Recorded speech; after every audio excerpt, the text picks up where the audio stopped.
We are live. We are live. I'm your host, Sheikh 7 Islam and we're on Let's Think Podcast. First, allow me to rise, giving all thanks and perfect praise unto Allah, highest honors to his holy prophet, honors to the forerunner Marcus Mosiah Garvey, honors to the Moore Science Temple of America, honors to my leadership, El Portisel and Grand Sheikis in Portisel, honors to all our staff, honors to all, and I mean all, who are participating in the comprehensive program of uplifting fallen humanity. I'd like to first also give honors to my brother, our esteemed guest, our brother, Kemetian Adept Heruphant, as also known as Shadu, also known as our brother Shabazz, the Adept, the Kemetian Adept. So I'd like to introduce our brother, man. We're glad to have you on, and the honors to you, and the honors to all under the sound of your voice, brother, man. How's the brother today? All is well. Can you hear me, bro? Yes, I can hear you now. Okay. Islam. Islam. Yeah, all is well, brother. All is well. It's an honor, to be on the manifest. Yes, sir. Yes, sir. Yes, sir. And most definitely, man, I wanted this topic to I wanted you to touch on this topic because I've seen you on the other channels as far as like Sinetta. I've seen you on the Lions Den with Brother JJ. I've seen you on a couple podcasts and also on your own YouTube channel. And you dug into the concept of Kemet so well. I wanted to bring you on the show so we can demonstrate those particular measures. And as we just had a short conversation here before we came on, and you made some great points. So without further ado, I would just like to allow you to jump into the top subject matter and demonstrate your measure, brother. And for the audience, if you have any questions, super chat your questions. We'll be glad to bring them up on the screen and address those questions for you. We have the Cash App in the chat. Donate to the Cash App, donate to the channel so we can continue doing this. And also, I want to say to all the listening audience, I truly apologize for last night because I heard a strenuous schedule at times, so therefore I wanted to apologize for the absence of the podcast last night. But we on the manifest today, and we got our brother Shadu, our brother Kemetian Adept Heruphant in the building. So let's let the brother demonstrate. Yes, sir. Yes, sir, grand man. Yes, sir. We want to rise upon the seven within the circle of justice, mercy, love, and right, and give all praises to the great God Allah, Father God Allah, and honors to his holy prophet, honors to our holy prophet, Noble Drew Ali, El-Hajj Sharif Abdul Ali, that is. We give honors to our Moorish kin once again, here, there, and everywhere. And therefore, honors to all of you who are continuously honoring yourselves by being yourselves. We give honors to our Grand National Seal.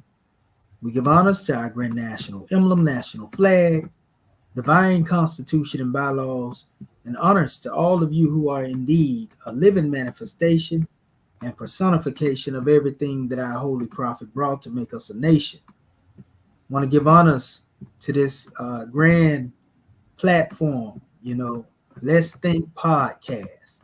And we know, brother 7, you was coming from the measure where our prophet told us if he can get us to thinking, then we'll save ourselves. Yes, sir. And so we already know that grand vibration, grand man. We go back a little ways. Yes, this sir. Ain't our first rodeo, so to speak, and being each other miss. In fact, yes, sir. We have crossed paths and actually pressed flesh. Yes, sir. And Like I said before, me and you know each other by the spirit, you know, and the presence. You know Yes, what I sir. mean? Yes, sir. Allah is leading on and victory is sure. That's most definitely true, man. It was great. It was definitely a pleasure to meet you, brother, impressed upon, and be amongst the Moorish kin. I was accepted warmly. It was all peace, all love, and I look forward to pressing your palm again, you know, and getting the Yeah. opportunity to build with the brother. Yes, sir. Yes, sir. We definitely planning on putting something on the manifest soon. Yes, You sir. know, sooner than later, actually. Yes, sir. Praise be to Allah. Praise be to Allah. I think I hear a little audio. I don't know if that's on my end. I think it might be on my end, brother. Allow me to turn my demonstration down a little bit. Is that a little better? Oh yeah, it's just you can hear somebody talking a tad bit. You may Okay. have to. Now let me shut my door. Door kind of Oh, cracked. that's what that is. Yeah. Yeah. That should be better there, brother. Okay, all is well. Yes, sir. Islamism without schism. You know, and well, you already know, Grand Man. The main thing we would like to touch on is I don't like where there are many who try to take our prophet's Hajj from him. You know, as if he couldn't go on a journey. We know Lomax Bey went on a journey. You see what I'm saying? And he True. was inspired to go on that journey because he knew the prophet had already been on that journey. But there are many other people who took the journey. Brother Elijah Poole Bey, you know, Malcolm X, you know, El Hajj Malik Shabazz. All of these brothers was able to make Hajj, but people don't want to believe that our prophet didn't make Hajj because they didn't see, you know, it on some type of camera or something like that. You know, but one thing about it, I believe, and I always have believed and still believe that there's audio out there of our prophet somewhere. Oh, I'm of the same thought, brother, man. I've had this conversation with quite a few brothers and sisters about that very topic. I truly believe that there's audio as well as visual of our holy prophet, because when we look at it, there's so many figures that we know that was in his presence and contemporary to him that we can see and hear visually and audio. So Yes, sir. why wouldn't we be able to see our holy prophet? So I'm of the same particular thought, brother. I'm Now live right now. I'm of the I'm same live right particular now. thought. And honest to the chat, thank y'all for coming in tonight. Please share. Yeah. Please hit the like button. Please hit the like button to keep us in the algorithm. I've been off for a minute. My schedule is strenuous. I'm trying to get here. So if you can, please hit the like button. Please share to your social media. Yes, sir. I really would appreciate it. Really would appreciate it. I don't have a link. So we'll give the brother an opportunity to get Yes, back sir. as he handles that particular measure. Okay. It's on. Yes, sir. I was just letting the brother know I was live. That was Yes, calling. You Yes, know, sir. pardon about it, brother. No But problem. yeah. So yeah. This is what I want to talk about, because this ain't you. This you gonna love this here, brother Sel. You know, there's two other people that was considered Egyptian adepts during the time of the prophet, right? Let me straight But up. and they well known. Mm. The only thing about it though is that they came after the prophet, but went through the same chambers he went through. Went through some of the similar tests that he went through. One is known as Hamid Bey. Yes, The sir. individual that was challenged, where he was challenged by Houdini, and Houdini ended up losing his guard for playing with that adept right there. The adept didn't try to do that, but the adept exposed him, you know, as not being the so-called mastermind that he was, and it ended up causing Houdini his life, unfortunately. You know, and how many people know that? You know, a lot of people don't know that. Now, Hamid Bey was a mastermind. Like I say, he came after the prophet went through the chambers. I'm gonna pull some things up, just to show our people who I'm talking about that may not know. It's important that we put this out here, because if they came after the prophet, then you can't try to say that they were the precursor to the prophet, like some people will try to do. Right, because Hamid Bey didn't come to the United States until 1925. There you go, brother. You see what I'm saying? Already professed to, the prophet had already went through the chambers. Yes, sir. Yes, sir. You see, and but the test was similar, because Hamid Bey he had to sit in. He became the 7-ring master because he sat in a circle, and he had to sit close as he could to a certain poisonous plant. And the closest he could get was the 7, coming from the 12th ring. You see, 12 represent rulership. Yes, sir. It also synonymous with government and all of that right there on a divine level, or adept level. We can talk about it like that. So he was only able to make it to the 7th ring. And that's why he had the 7 rings on his sheik headdress. That's why that was symbolic to that. Because if he got any closer, what he had to do basically is filter that poison out of his system. Get close as he could without going into his demise. Right. And that's what made him the 7th ring master. There was another test he was given. He was told to swim in a sacred place, a secret place, a passageway that leads from the Nile to the pyramids. But in order for him to get through that particular chamber, he had to go through a crocodile-infested quagmire, so to speak. Whoa. And murky waters. And he made it. That was another one of his had. These are the adept tests he had. Now, we are told in our tradition, brother, that the prophet, went through the chambers in Kemet, and he was given nothing more than a glass of water. That's what we are told through the tradition that come through, our German Bey. You know what I mean? Who was an adept that was made by Prophet Noble Drew Ali. And I'm gonna show you something too. Yes, sir. Just behind me, I'm gonna show you something. This is very important. And it should. This is just a background, backdrop, and you often see me with it. You know the one that I'm talking about, brother Sam. You'll see it. Yes, it's behind me right now. Now I'm gonna take myself down for a second, but I'm gonna leave this up here while I'm talking. Right here. Okay, can y'all see that? Yes, sir. Okay, you see that well.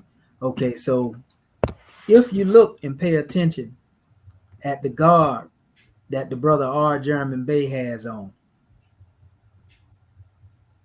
you see the garb that he has on with the sheep coat? Yes, sir. Yes, sir.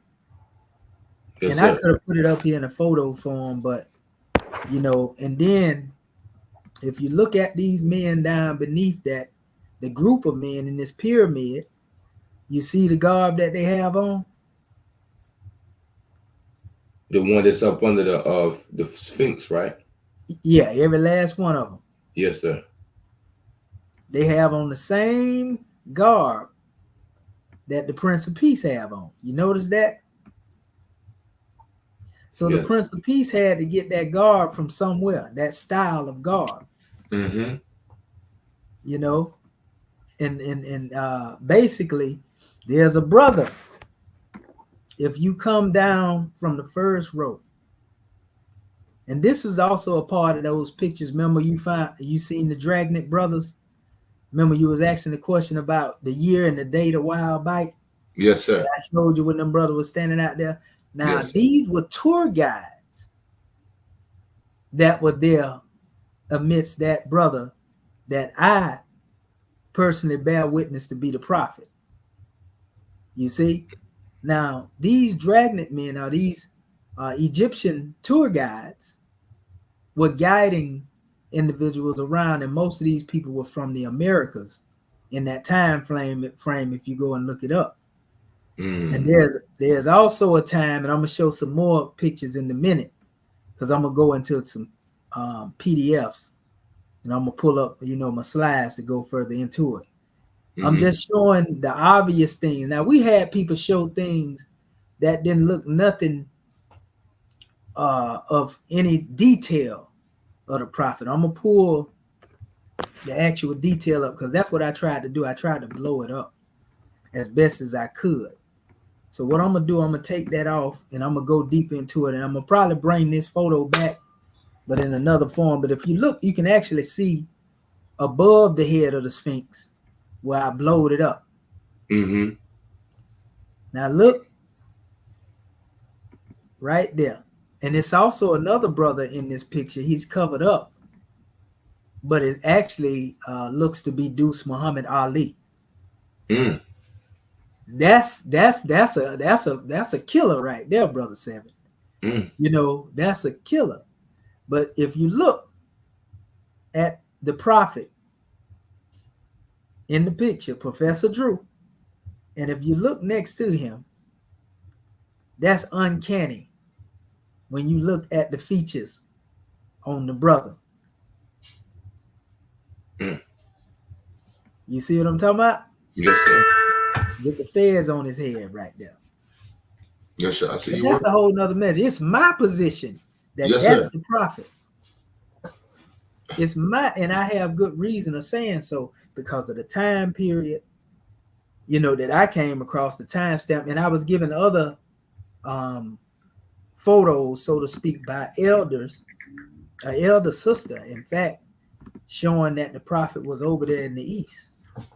Now I got a close-up. I'm gonna go in here now. I'm gonna go in here and show you, because I have a lot of this stuff right in my Facebook page. So I'm gonna click on it so I can blow it up and share the screen so the people can see it a little better. Yes, sir. See what we going at, because I want them to understand this right here, what we dealing with. We don't want to put nothing out there where people can't really get it. So I'm gonna change this first and go back to a regular screen, because we can't go into Kemet until we lay the foundation of the prophet's connection in his teachings and all of that. Yes, sir. Because people always ask that question. Did the prophet teach about Kemet, or did the prophet go to Kemet? We're gonna go into, again, our foundation on why we have our position on it. For one, we had this in our traditions. Yes, sir. That he went. But another one, his adversaries, like I was telling you earlier, said he did. So what I'm gonna do, I'm gonna share my screen real quick. Jump right into it. Yes, sir. Let's see here. Okay, there we go. And I'm gonna share the entire screen, and we'll get to the other measures in a minute. So let me know when you open it up fully to share. Good, bro. There we go. Okay. So we good. Yes, sir. All right. So we're gonna start right here. We're gonna same photo we were just looking at, but this is one where I had it, and you can see the detail a little better. You notice that I have, this picture of who I say is the prophet is actually pyramided out right here, right? That's where I took the photo from. Tell me that ain't Deuce Muhammad Ali in his young age right there, brother. That's a striking resemblance, brother. That's what I'm trying to tell you, right? And I looked in here to try to find Suleiman, because there's a possibility that he was also present in this photo as well. Because remember, the prophet was said to have met Dr. Suleiman. And we done dealt with this situation with Jacob Darm and them. They tried to get some photos from me too. Wanted to use some of my reflections. But they were trying to, and a lot of the reflection they have come from me too, brother. Yes, sir. They got them off Eileen Bay page. Brother Dr. Eileen Bay had got a lot of photos, and they took some of those photos and put them in books when they spoke of Suleiman, because they didn't have but one picture of him at first, and I put the other picture out there. That was a little more clarity with him with the Shriner's fez on. Yes, sir. I'm the one that put that out there, and then it went viral, so to speak. because I had a lot of that stuff. I got it off a newspaper, .com. It's a lot of valuable information back then that I cropped out. Some stuff I didn't even put out there after I seen they tried to use that and tried to make the prophet be a co-founder of what he founded. Because nothing can be further from the truth. The prophet was the founder of the Canaanite temple, not the co-founder. In fact, Suleiman, who was a mason, a shriner or whatever, that was his objective. He was trying to teach Muhammad masonry, and he was trying to get all the different groups to come together. But he wasn't the founder of the Canaanite temple. He was a co-founder. And his name didn't get put on the paperwork of Canaanite temple until after the prophet left Newark, New Jersey. Remember, 1922. That's when they put their name. But if you go into the works of Turner L, Grand Sheik Turner L? Yes, sir. The brother that actually aided Morocco in obtaining their independence. A lot of people don't know that. Brother that was actually moving on an international level with this Moorish demonstration. Him and the Prince of Peace was peas in the pot. They was very close. But so he was a part of the Moroccan resistance. Yes, sir. Well, he was raised in the Canaanite temple. He was one of the students. He said, I got the paperwork. If you go in the FBI file when they were questioning him, he tell them that and they asked him about, the establishment of May 1st, 1916. And he went into the history and told him that's when everything was put on a solid foundation, but the prophet never incorporated the Moorish divine and national movement. So if you look at his charter, which they have a copy of that, I have a copy of it too. His charter say Moorish holy, divine and national movement. You see?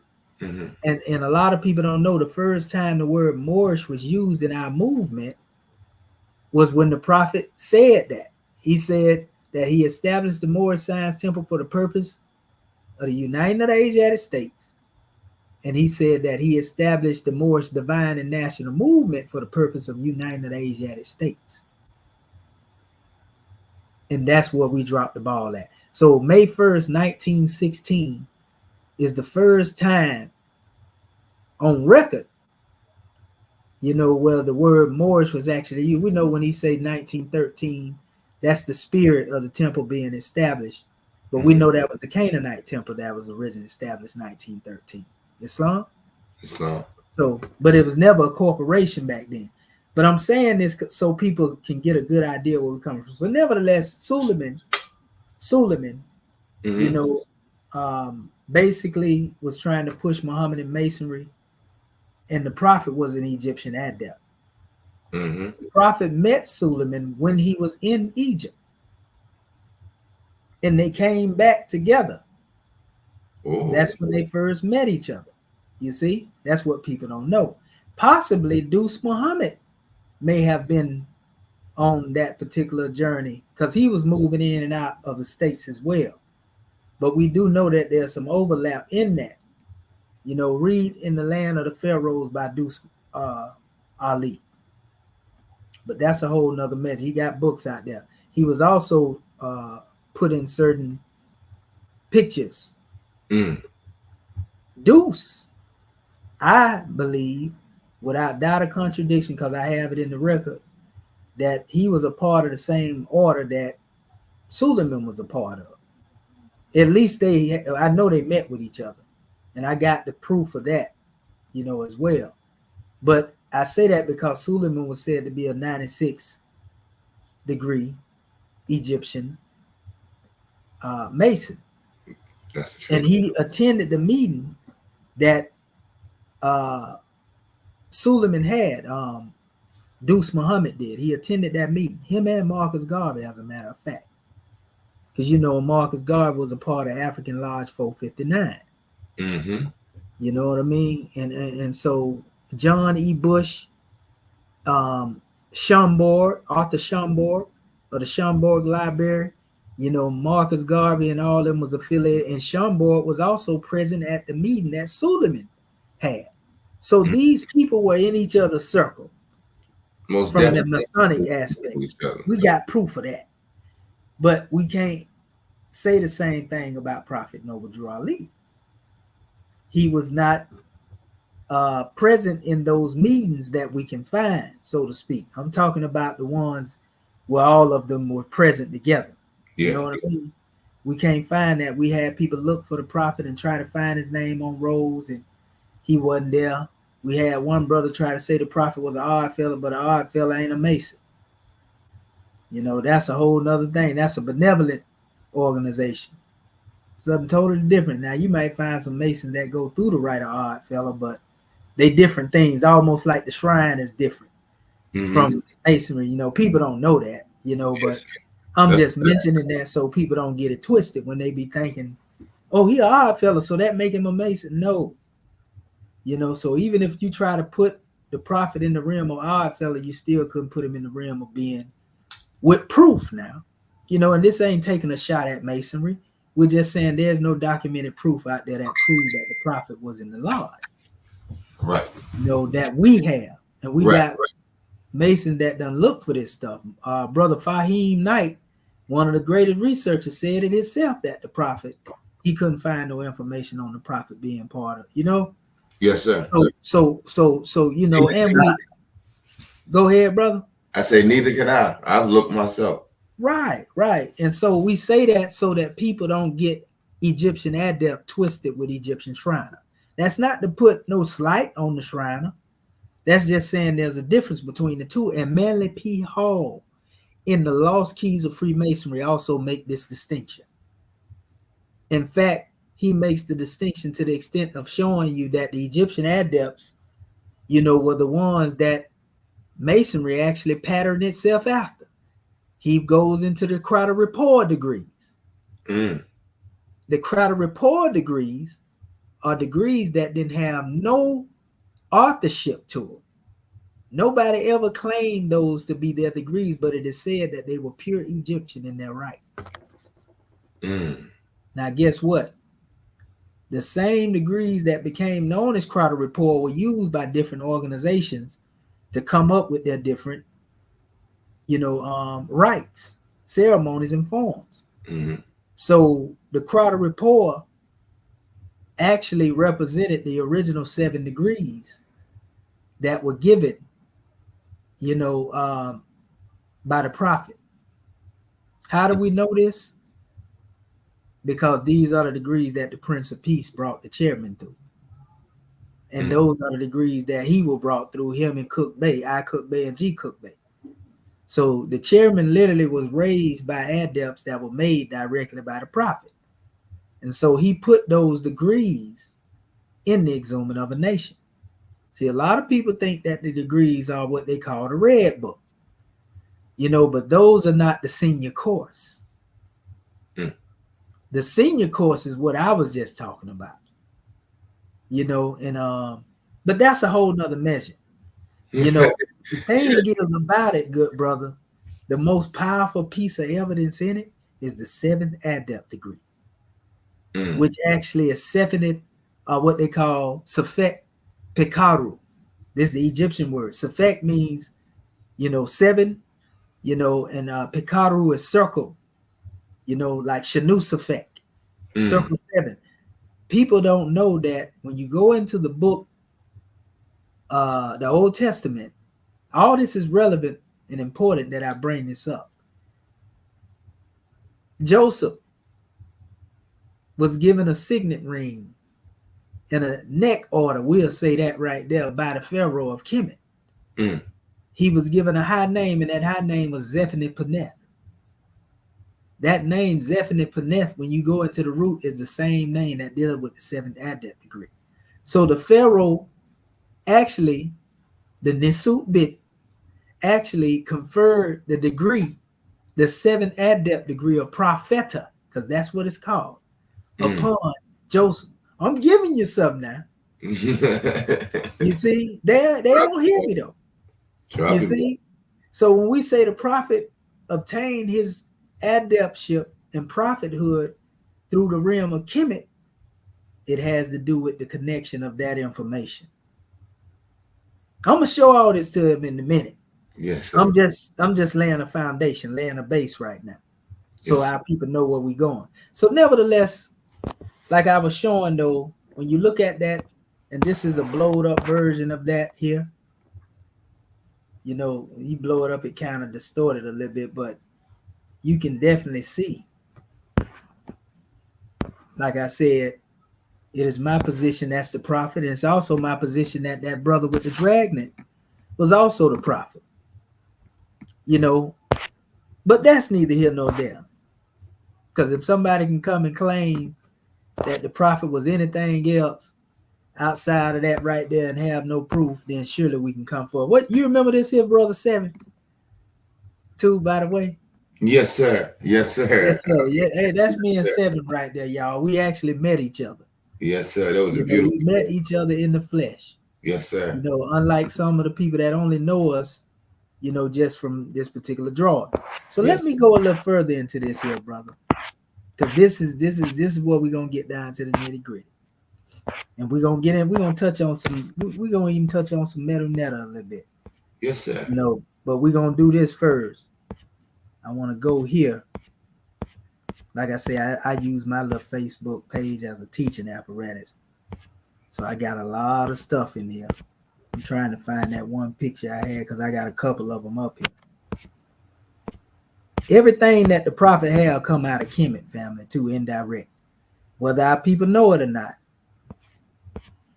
Whether they know it or not. So let me go a little Oh yeah, further. brother. You got a lot, boy. You drop a lot on that page, man. You see it? Yes. All they got to do is go right here in the Jews right there. You know, we ain't leave no stone unturned, brother. Yes, You know, sir. You definitely be digging. yes, sir. We got to give it to the people, man. If we don't give it to them, who gonna give it to them? Everything come out of him.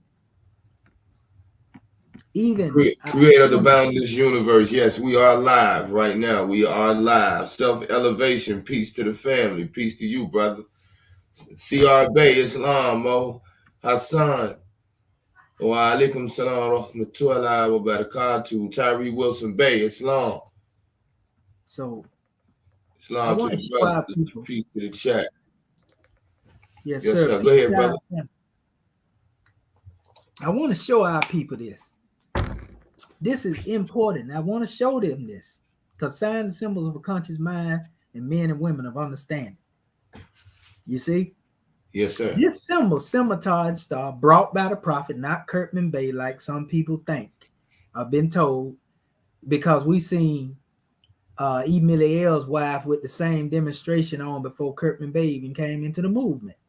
We got the reflection of that. You see? So my thing is this symbol, scimitar and star, people often confuse it with the Shriner's Jew. Mm. And there are two different measures. In fact, the Shriner's Jew, a lot of people don't know, what looks to be a crescent are really bingo claws. Bingo claws.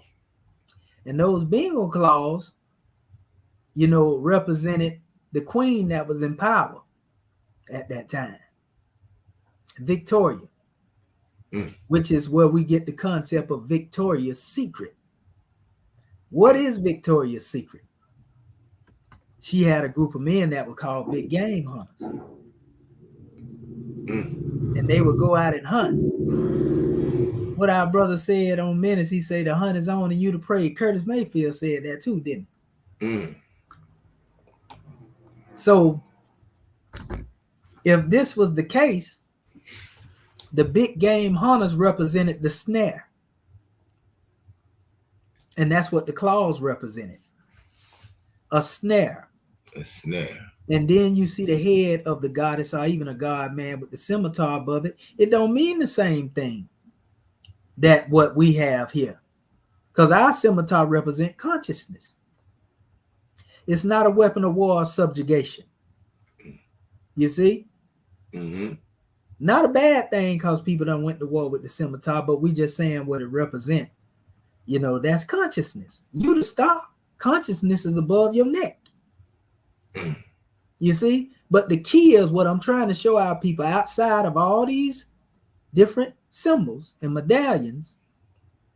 that we have, and they have some with the closed star. It don't make a difference, because right here, look at this. This is a Moorish coat of arms right here. It's originally black and gold. I highlighted it so it would blend in with the picture this way here. It's actually gold, and then this is black, and this is black. But this is actual a Moorish coat of arms.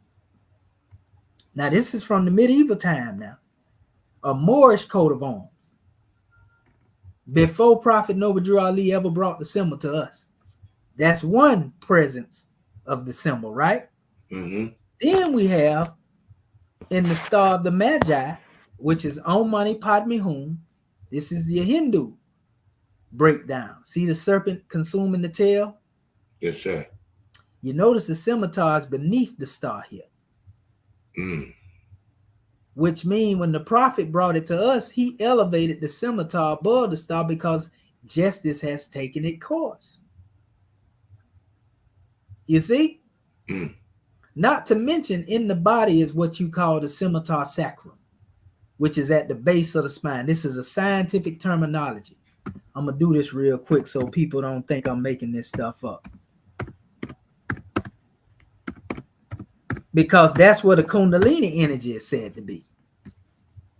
You see? Yes, sir. This is your scimitar sacrum down here, brother. The base of the spine. Somebody even done made it. Look here. I ain't expect to see that. Somebody actually put a scimitar right here at the base. Ain't that something? I'm just trying to show you the scientific. Somebody done already made it plain. Somebody knows something. Yes, sir. And this is why they call it. See, it says the sacrum. The sacrum. This is what they call the scimitar sacrum right here. This is what Prophet Muhammad called the coccyx bone. He said everything in man will be destroyed but this bone, and man will be resurrected. A lot of that is esoteric, brother. Symbolism. Yes, sir. That's talking about the Kundalini, brother. That's talking about the serpent power, or what we call Wajet in ancient Kemet, the winged serpent that rises in ascension. But I ain't gonna go into so much of that Kemetic science right now. I'm just trying to show our people something so they understand the symbolism that the prophet. You can't get this nowhere else, family. We giving it to you. We putting it out there. You see? So there's a measure here, and I'm showing you the Moorish version, the version of Dharmaism, having the same symbol, even though the scimitar is beneath the star. And then we have, even in the Sufistic aspect, and I put this together. What does this represent right here, beloved brother 7? It represents what we call the Pashtun Pak. This is Muhammad, this is Ali, this is Fatma, Husan and Hassan and Hussein. They are known as the 5 purified ones, or the Alabate. And see, Allah is in the center. So all I did is put our 5-pointed green star around it. And then I took the scimitar that Jibril brought to Prophet Muhammad and put it above this here. Because Jibril is the one that gave Muhammad his scimitar. You see? So we can see the expression of the scimitar and the star even in the family of Muhammad. Right? And this would be a more Sufistic measure dealing with Tasawwuf. Now here's another one. This is in the esoteric school. This is the same one I showed you earlier, but it has a little bit more. And Alepis Levi adopted this symbol from the people of Dharmaism, the Hinduist Kushites, which is another branch of the Kemetic, the Meru Kushites. So esoteric mysticism. I told you the star represent man, it represent us. But this is the same thing. And this star, to them, you know, they like to refer to it as the tetragrammaton or the pentagrammaton. So you see tetragrammaton, right? Yes, now sir. I'm finna give you a grand key. Now all this stuff, I'm gonna show you where it go back to. You see these 2 letters right here? What are those letters right there? Wait a minute. I can't really. I'm gonna give it to you because it's kind of, you can't really see it. And I'm gonna show you this. I'm gonna pull up a couple of more of these images so you can see it clearly because they're all over the place. This is M and A. Oh. This is M and A, my brother. Oh. Now see what a scimitar is right here, right? It's beneath the star. But if you take that scimitar up there, and you had the M and A up there.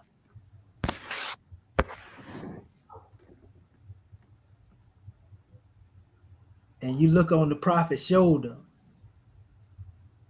You see that M and that A? Mm-hmm. Moorish American, Moorish Adept. So when the prophet raised the scimitar from the base above the star, oh man.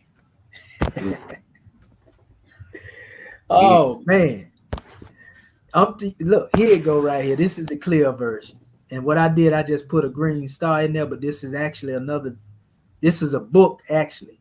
So I superimposed the star over the book cover. The book cover had this, and it was just a gold with the tetragrammaton around it. So I just put it there so our people can see it. Same symbol that I was just showing you over here, but it's more detailed. You see the caduceus, the medical symbol with the wings coming off of it? Yes, so sir. This is what goes around the spine in man. It's called the ida and the pingula, right? Mm-hmm. One passes blood, one passes oxygen to the body. Where they cross over, these are called ganglionic centers, or what they call chakra points. They're just a portion of what is a part of, acupuncture and acupressure points. Because you got 360 in the body. Yes, but they sir. include the chakras or the ganglionic centers. But on another level, they have 70,000 nadis in the body as well. Our beloved brother say, Killuminati all through your body. Yes, sir. Pop was real esoteric. He knew the science. Yes, sir. He named his last outlaw Noble Drew Ali, right? Young Noble was named after the prophet. You know that, right? I ain't know that. Yes, sir. Prophet wanted Young Noble to call himself Noble Drew Ali. He named everybody else mafia names, Napoleon, Gaddafi, and he wanted to name the last outlaw, the seventh outlaw, Noble Drew Ali. So that lets you know what brother was studying before he passed form. And I also got audio when he was talking about going back to being Moors. So, and it ain't strange, the brother named his album The 7-Day Theory. When we talk about the what you said, it was 7,000 points? Yeah, the 70,000 nadis in the body. So wouldn't that be? But it's 360 pressure points in the body. Right. So the nadis, wouldn't that be somewhat what our brother and prophet Jesus was talking about when he said it would candlesticks all over the body? Yes, sir. Okay. and also when it speaks of the angels, because they say it's a replica of the Kaaba in the heavens. Mm-hmm. And it says that there are 70,000 angels that circumnavigate. These represent thought. Because thought is light. Light is thought. You see what I'm saying? Yes, sir. So we just throwing little Jews in there. Yes, sir. There's a book called Aliism, The Highest Initiations. And it's some powerful measures in that book, but they touch on this same science. I had to draw on that Aliism. Oh man, like the prophet. Yes, sir. Yes, sir. Yeah, and they go into the Kabbalah and the original man and the Zohar and everything. They really breaking down who the original man is in there. Yes, sir. But they touch on the tetragrammaton in that book real heavy. So out of all these symbols that I've shown in the modern time from different sources, we see a couple of different people drawing on this symbol right here in various forms. But it goes back even further. Let's get into the Afrocentric version. A lot of people don't know right here in this silhouette, the scimitar is above this crown and the star is above this crown. This is the crown of the king and the queen of the Orisha. Ain't that something? Yes, sir. That they got the same symbol. Oh man.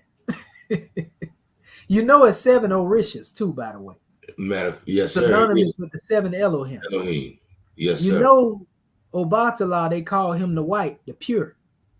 White mean purity. Purity mean God. God mean the rule of the land. Yes, sir. Right? More Orisha. Moorish. Mm. I'm just dealing with a little word play just to give it to our people. But look at this symbol, scimitar and star, as being the dominant power of the rulership of the God man and God woman. They also use the name Ash and Ashe, like we use Ish and Isha. Mm. Hmm? Hmm? So we talking about our spiritual parents, which are also synonymous with Asa and Offset. We got to go ahead and tell them since we done opened the book. Yeah. Since we opened the book, we might as well go and give it to them, right? So now let's go a little further. This is the most. Now this is coming from what is known as the Book of the Hidden Chambers, and these are excerpts. Now some of these are excerpts out of the dictionaries that they have, so you can see what's going on. But this is from the Book of the Hidden Chambers. This is a Kemetic, source. So Yes. now look at what they have in their hand, brother. And this is old metal netter. How you can tell because of the stick-like form. Mm-hmm. They hadn't even perfected the form and putting them all the way in the body as you see it now, how perfect you see it. These like stick form figures, right? Yes, sir. But look at what symbols they have. They only have 2 symbols in their hand. They got the scimitar in their hand and they got the star in their hand. Mm. We cannot make this stuff up, brother. Yeah. So the oldest source out of everything that I showed you thus far is Kemet. And in fact, the Book of the Hidden Gates actually deal with the constellational expressions of the Neteru, or what they call the Amenti, the underworld. Even though it's above your neck, it's out there in the cosmos, it's still called the underworld because it is hidden beneath what you can see with your carnal eye. So the underworld is not something under the earth. Mm. The underworld is what is hidden behind what you can see with your naked eye. Mm. See what I'm saying? So that would be considered the realm of the unmanifest. The unseen, the unmanifest.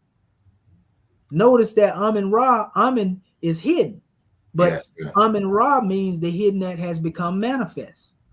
Mm. You see? The halls of Amenti. That's what right. created the boundless universe there. There you go, brother. Now you get it. You see what I'm talking about? That's Yes. what I'm talking about.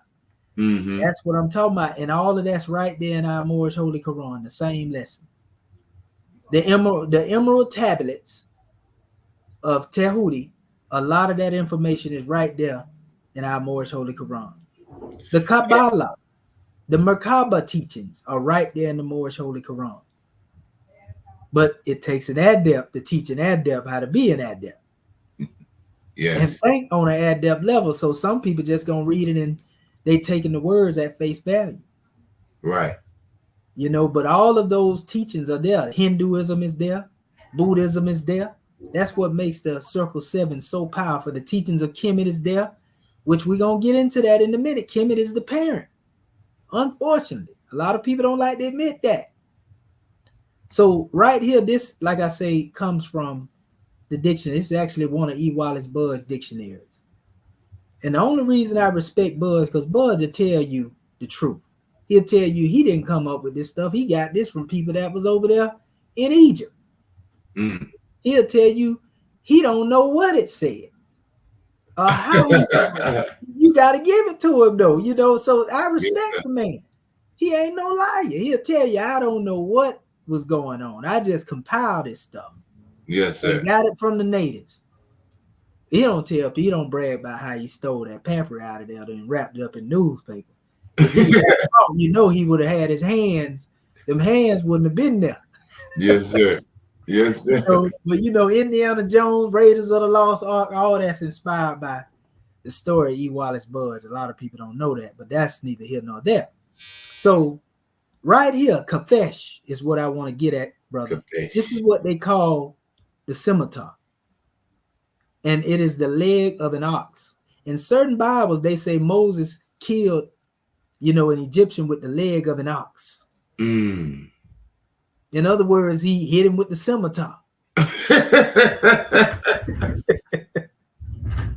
You know, and it's crazy because when you look at the shape of the ox leg in the actual old scimitar, which the Phoenicians used, the shape is similar to the ox leg. Yes, it is. Now I'm gonna show you all this, but notice what they call this though: the constellation of the scimitar. Oh my God! Mm. The constellation of the scimitar. Now we're getting into the signs. So that star, which represent us, that star is synonymous with the North Star. This is the star that the Moors used to circumnavigate. When they moved through the waters, they followed the North Star.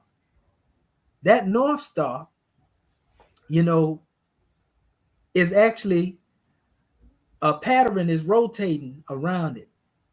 And the rotation that goes around it in its course represent the Big Dipper and the Little Dipper. They go around that star like hands go around a clock, brother. We can't make this stuff up.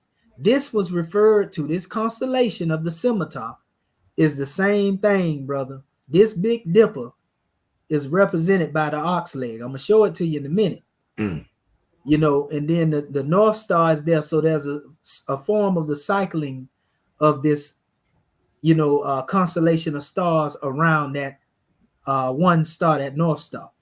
So notice it says scimitar, any weapon, or sword. And that's how they depict it. Now they got the Neteru up here, right here, sitting down in front of it here. Very important fellow, you know. So now, check it out right here. They also call it the Gate of God. Wow. See the Neteru, Neter, sitting here, and in front of him is the scimitar above the star. Ain't that something else?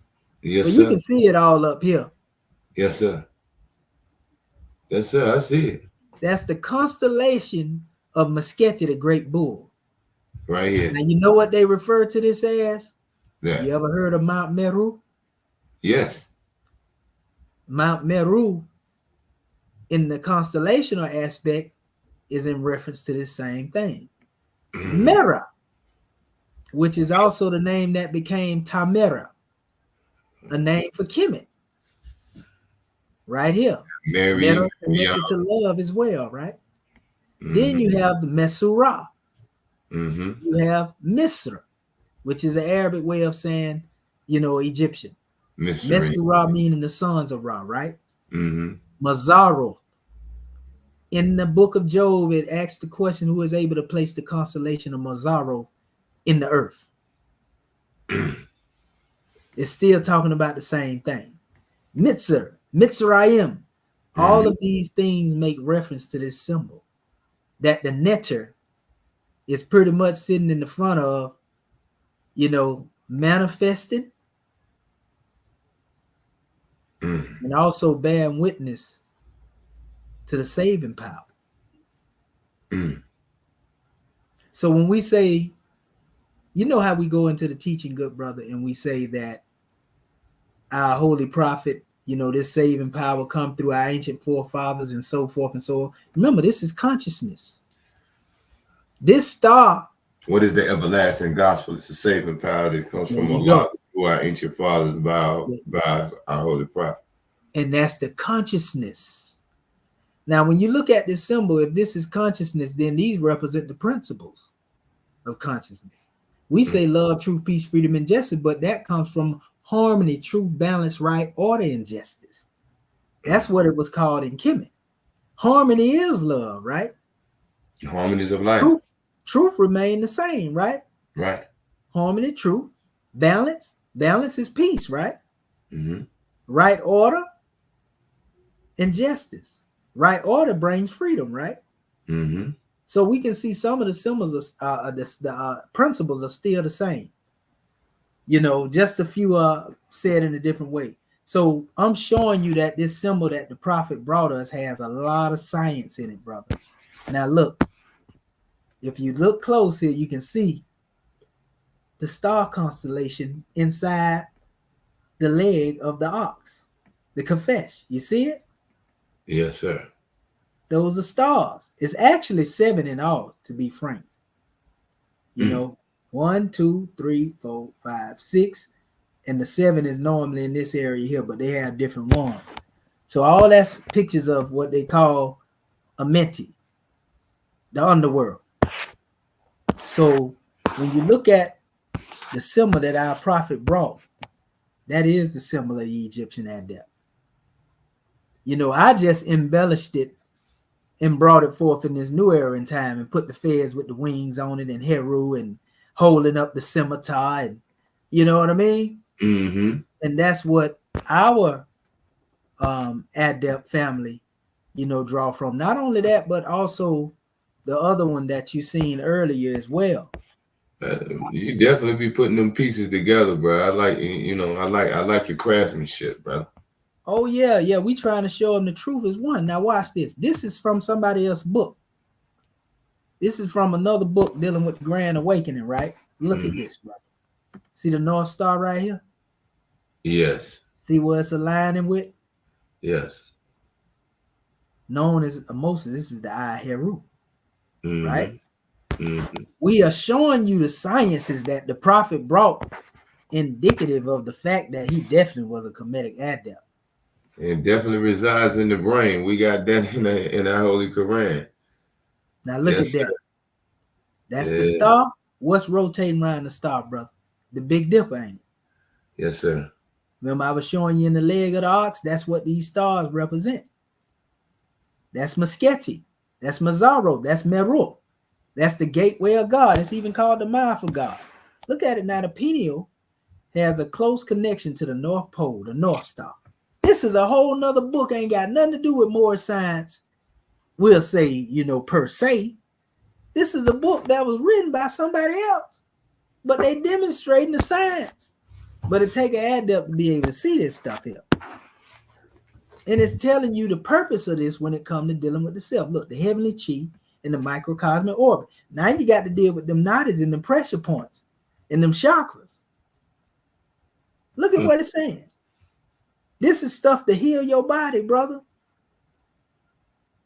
I ain't trying to go on no tangent, but I'm trying to show our people the symbolism that's hidden behind what the prophet brought. Feel your blood energized by it.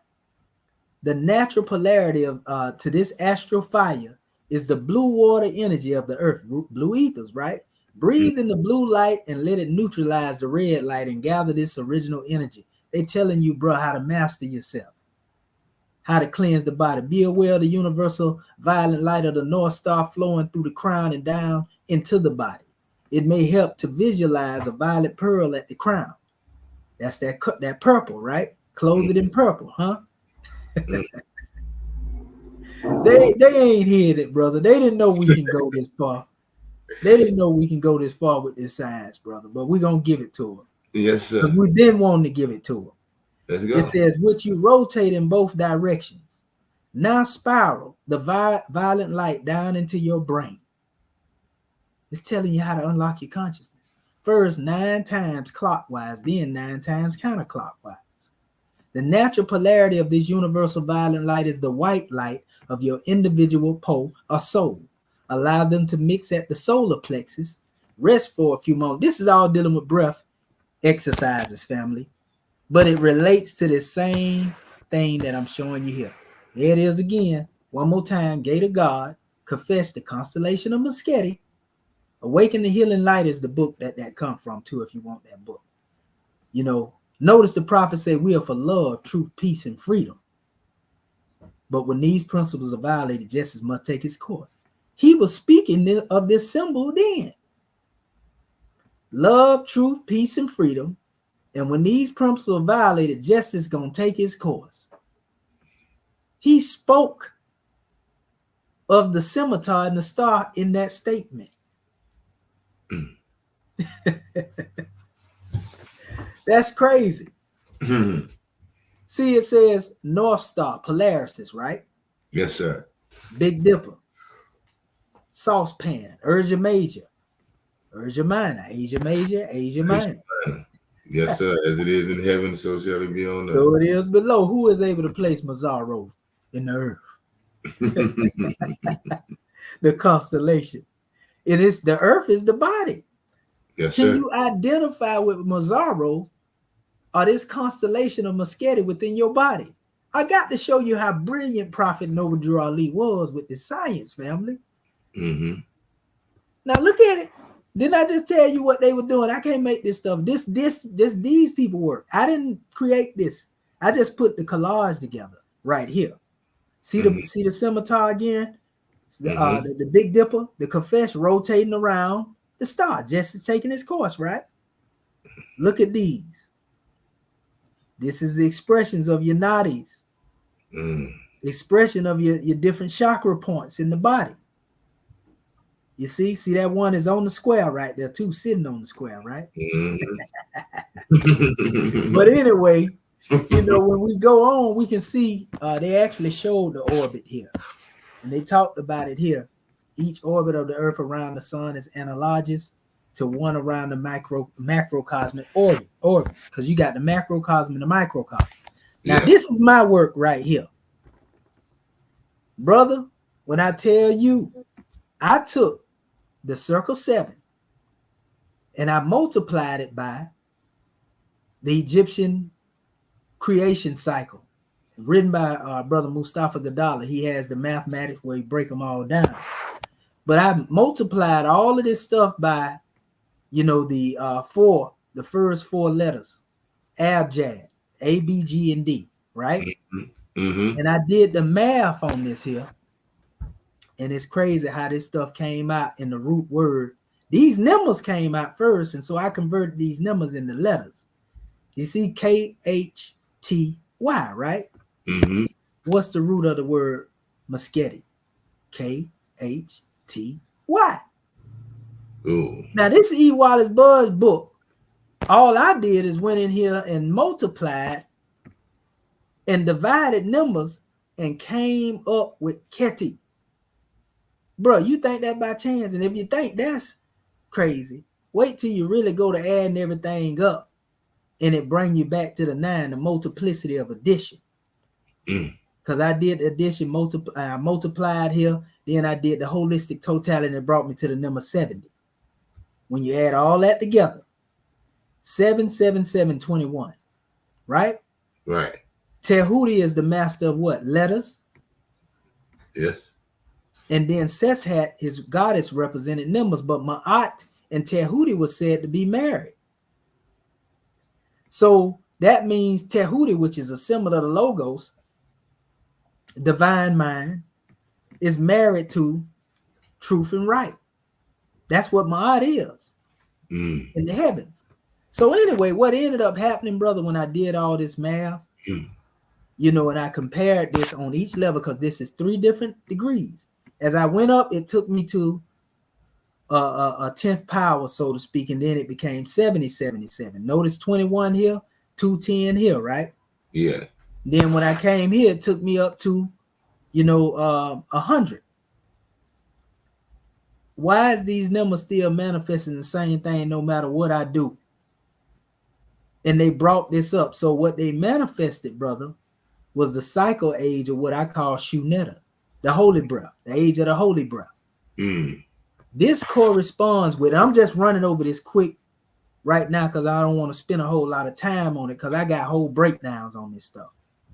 But when you add everything up, good brother, because this is the conceiving phase of what they call the Ennead, the first 9. First 9 born is what the 5% like to call it, right? But anyway, the first great Ennead represents the conceptual or divine stage. This is the thought. You know, I would say everything is created by thought. Remember I said that Ra is the manifestation out of Amun Ra? That's the same as Genesis when it says the light was separated from the darkness. Hidden in darkness was divinity. It was always present. But when it became manifest, this is why it says the light was separated from the darkness on the first day. It wasn't talking about sunlight or moonlight or stars, because that came on the 4th day in the book of Genesis. Right, and exact. So the light that was referred to as being separated from the darkness represents the creator manifesting himself, and that darkness really represented the first manifestation of a negative thought. If you ever go and look up the aspects of Lords of the Rings, they ain't did this yet because they won't let them get the rights to it. But there's a story about the Silmarillion. And the Silmarillion actually go into a breakdown, man, on the gods that existed before all that stuff you done seen on the movie Lord of the Rings. I'm talking about like the whole Elohim story is told under this Silmarillion demonstration. Boy, I wish they can get the rights so they can make it into a full movie. You know, but in the beginning of this, brother, I'm mentioning this for a reason. In the beginning, it was said Eru Aluvatar, which was the creator. He began singing a song to bring things into creation, right? And as he sung these things into creation, there was one known as Melkor. Melkor is the one that became Morgoth. You know, the Dark Lord, the first Dark Lord before Sauron. But Melkor did what they said biblically Iblis did. Okay. You know, when he said in the Piscean record, I will exalt my throne above the stars of God. Yes. I will be myself like the Most High. It was the same vibration what J.R. Tolkien was speaking of in the Silmarillion. Melkor, while they were singing a harmonious song, him along with what they call the Ainur, or what these were the, you know, the other angelic beings, or what we call Elohim, cherubims, you know, that type of thing. The Valor. Yes. So they was amongst the Valor, the good. And that one basically wanted to change the theme of the song, brother. So while they was all singing in harmony, Melkor tried to throw a theme in there. Iluvatar picked up on it, which is the supreme being in that teaching, in that cosmology, token cosmology. And he changed the tune to an even more beautiful tone. So Melkor tried to throw another tune in there to throw it off. And every time he tried to do that, Eru Iluvatar, the Most High, tossed it off, and then he called him out. He said, I know what it is that you've been doing. You know, so anyway, long story short, Melkor fell and he became the Dark Lord. Causing the discord in the harmonies of life. He caused the discord in the harmonies, brother. That's exactly what he did. Now you see what I'm saying. And this story is told in our Moorish Holy Quran. You see? So it's the same thing. Light separated from darkness. You know? In other words, the great God Allah manifested his presence. And we were present. A lot of people don't know we were present on the first day. Remember, time never was when man was not. And the word that's used in the book of Proverbs, chapter 8, when David said, before anything was there, I was brought forth. I was there with you. Before the heavens and the earth was created, before the smallest dust of the world, I was there. This is what David was saying now in Proverbs. And you know the word they use? They use the word kadem. Which actually goes in Arabic and deal with the furs. And also, which is in Hebrew, which is where they get codman from. Yeah. Adam so Codman. Now you see what I'm getting at, right? Yes, sir. Adam Codman. You know, this is what we refer to as flesh divine. Spirit man. That's what some would say, primordial man. Primordial man. That's right. Primordial man. That's right. You know, so when I did all the math, brother, the next one I went through is the orderly manifestation phase, because there was a second Ennead. So that's 9, the first 9. This is the second 9. You know, and then this second Ennead represents a manifestation stage. Now the hidden has become manifest. This is Asar now on the manifest. Asar, right? Asar. And then the last phase is the reunification phase in the Ennead. And this is the third Ennead, and it represents return to the source. Now that we manifest it, what are we trying to do? Return to the source. Yes, sir. You know, so this is the combination of Asar and Ra, Usir. And this is governed by the Grand Heruphant. But when you add all of this stuff up, brother, you see the 7,000 here? Yes, and sir. You multiply that 7,000 times 7, you get 49. But if you add that 49 to 1,000 years, that represents a day to the great God Allah, you got 50,000 years. How old is our flag? 50,000. Hey, brother, you know, like I say, I could go deeper, but I didn't want to go. But all of this is locked up in the knowledge of the symbol, that one symbol that the prophet brought. See the brother with the scimitar in his hand? That might be Moses, right? You know, but you know, I'm just really, and this is what the scimitar looked like before it became pointed. See how it looks close to the symbol and the way the shape is. The Phoenicians were the ones that made it popular. You know, but it come out of Kemet as the Kefesh. See, the constellation of the thigh, celestial apparatus of executive rulers. Allah, the chairman, tell us that the barrel, which is the hammer, represents Allah, and the guard represent the swift angels, and the blade represent the prophets. Spirit. You see? Muhammad called it that most trustworthy handhold that never breaks. Hey, brother, they ain't here, man. They think the lion in the desert had one of those too, didn't he? There you go. So how this thing really manifested, the 7 Elohim will breathe forth. There was a birthing process. And we became manifest. Hear now, ye cherubim, ye seraphim, ye angels, and ye men. And all of these are adept degrees.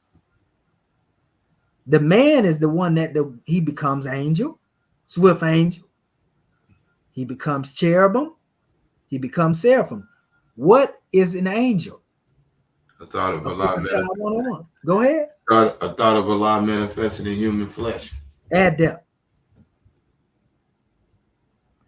What does cherubim do according to chapter 1?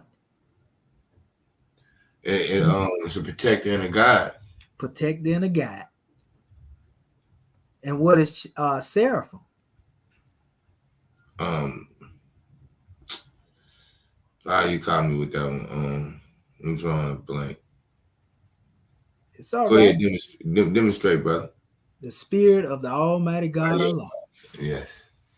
So this is the spirit of the Almighty God Allah and the symbol of the star. The protection is the cherubim, because in the book of Genesis, the cherubim is standing there with a scimitar doing what? You see that there, man? But these are all degrees that we come through. Ye men. So angel is 1 degree, cherubim is 1 degree, and seraphim is another degree. And they pretty much represent the same thing that we went through in reverse when we took you from here, you know, coming from the top, all of these different measures. That's why we hear about the chemistry, the ministry, and the mystery of deific life. The chemistry. The chemistry of mortal man represents the manifest. Yes, sir. The mystery of deific life represents man. Spirit. Man and deific, and yeah. Yes, sir. Deification, that's right. Deific tie with the great God Allah.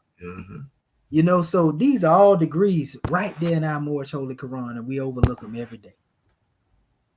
So I'm showing you that, you know, just to show you what our prophet was manifesting, family.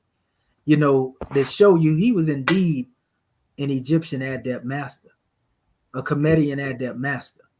Mine is that a contradiction. You know, so just look at the teaching and the science that he brought, and that will let you know that he was who he said he was. And this is that picture I was talking about with the dragnet men.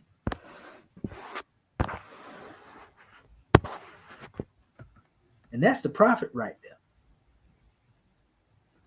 These were tour guides. I remember you showed that, you put that picture up. Yep. And boy, but they had them, oh, show us the date. You know, all types of, you know, but you notice other people put certain things out there, and brothers, they run with it. You know what I mean? But I'm showing you stuff. And before I do this, Brother Seven, I thoroughly vet what I'm doing. I deal with the time. I don't just look at a photo. I did my due diligence. before I manifested all of this stuff. Mm-hmm. You know what I mean? And that's what I was talking about earlier when I was saying that this symbol didn't come from Kirkman Bay. Right here.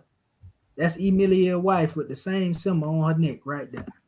It's kind of blurred, but you can see the scimitar and the silhouette of the star right there. Blow it up a little bit if you can.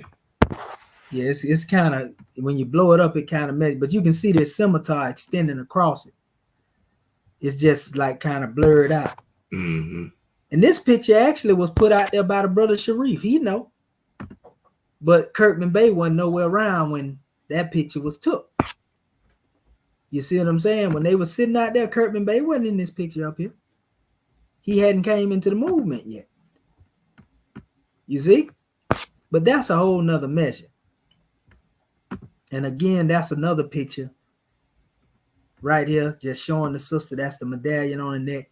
Just a whole bunch of different things. We just trying to show our people. You know, the prophet knew what he was doing. So I was speaking earlier on Brother Hamid Bey. Mm-hmm. You know, and this, since I'm here too, I'm gonna show you this. I ain't going into a long drawn out measure on it, but if you notice here, you see the 7 that's in this boat right here. Mm-hmm. That's 7 Elohim expression in Kemet. Mm-hmm. Look, that's a serpent above a star. The serpent is also synonymous with the scimitar in certain aspects of Kemet. Mm. How do we know this? Now let me show you something, because it get way greater than that. Let me open this up real quick. And this is what I was talking to you about earlier, brother. A power that exerts itself for the individual at the will of the user. Allah Ta'ala, hence the term Obatala, the white deity. Ish and Isha, hence Ashe and Eshu. That's the king and the queen, the life force of causes. Morish, hence the combination of the word Mu and Arisha. Now look at the 7 African powers. Same as the 7 Elohim, brother.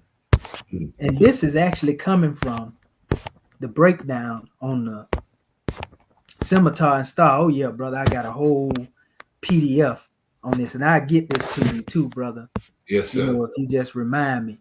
Now Yes, these sir. are the 7 arets right here of the gatekeepers. It's really 21 different measures, so that's 7, 7, and 7. You see? Yes, sir. But that's a whole nother measure to go into. These are the 7 arets or divisions of what they call Sekhet Aru. Did you know, brother, Sekhet Aru is actually the same as the Adept Chamber? This is ancient Kemet, Sekhet Aru. Or they call it sometimes Sekhet Allah, because the A is interchangeable with the I, and the R is interchangeable with L.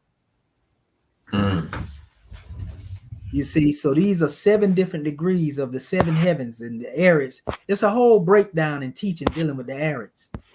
But I want to show you something. This is from the book that is known as The Celestial Ship of the North. You got to get that book, brother, by Straighten E. Valentia. Yeah, indeed. Inshallah, I will do You ain't that. never had it, brother. This book is the fire. When I tell you this book is, man, this book here, they got some PDFs of it, but it break down who the Elohim is, but it also talk about what I just showed you. Listen to what it says about the cycle and the circle. It says the circle and the cycle are synonymous. A circle, it says a saros, a cycle, and with every race was a symbol unknown. It's boundless space and limitless time and eternity.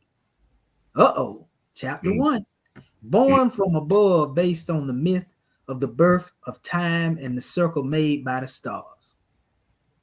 What circle made by the stars? Didn't we just show you in a whole nother book that's coming from our Japanese brothers? Now, these same people here talking about this ain't got nothing to do with that book, don't even know each other. And that had neither beginning nor end. Oh, my goodness. Thus, the eternal was founded on the cycle and the circle and continual cyclic repetition. Just as in the creation of the 4 cardinal points from the circle. Uh-oh. Mm-hmm. 4 times of Egypt represented forever.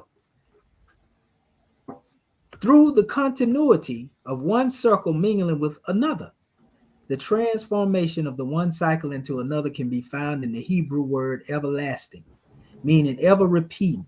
Heruphants of Egypt created from their philosophy the circle of necessity, the fate to which all are doomed as well as judged, the circle that is symbolized in the 12 signs of the zodiac. Oh my God.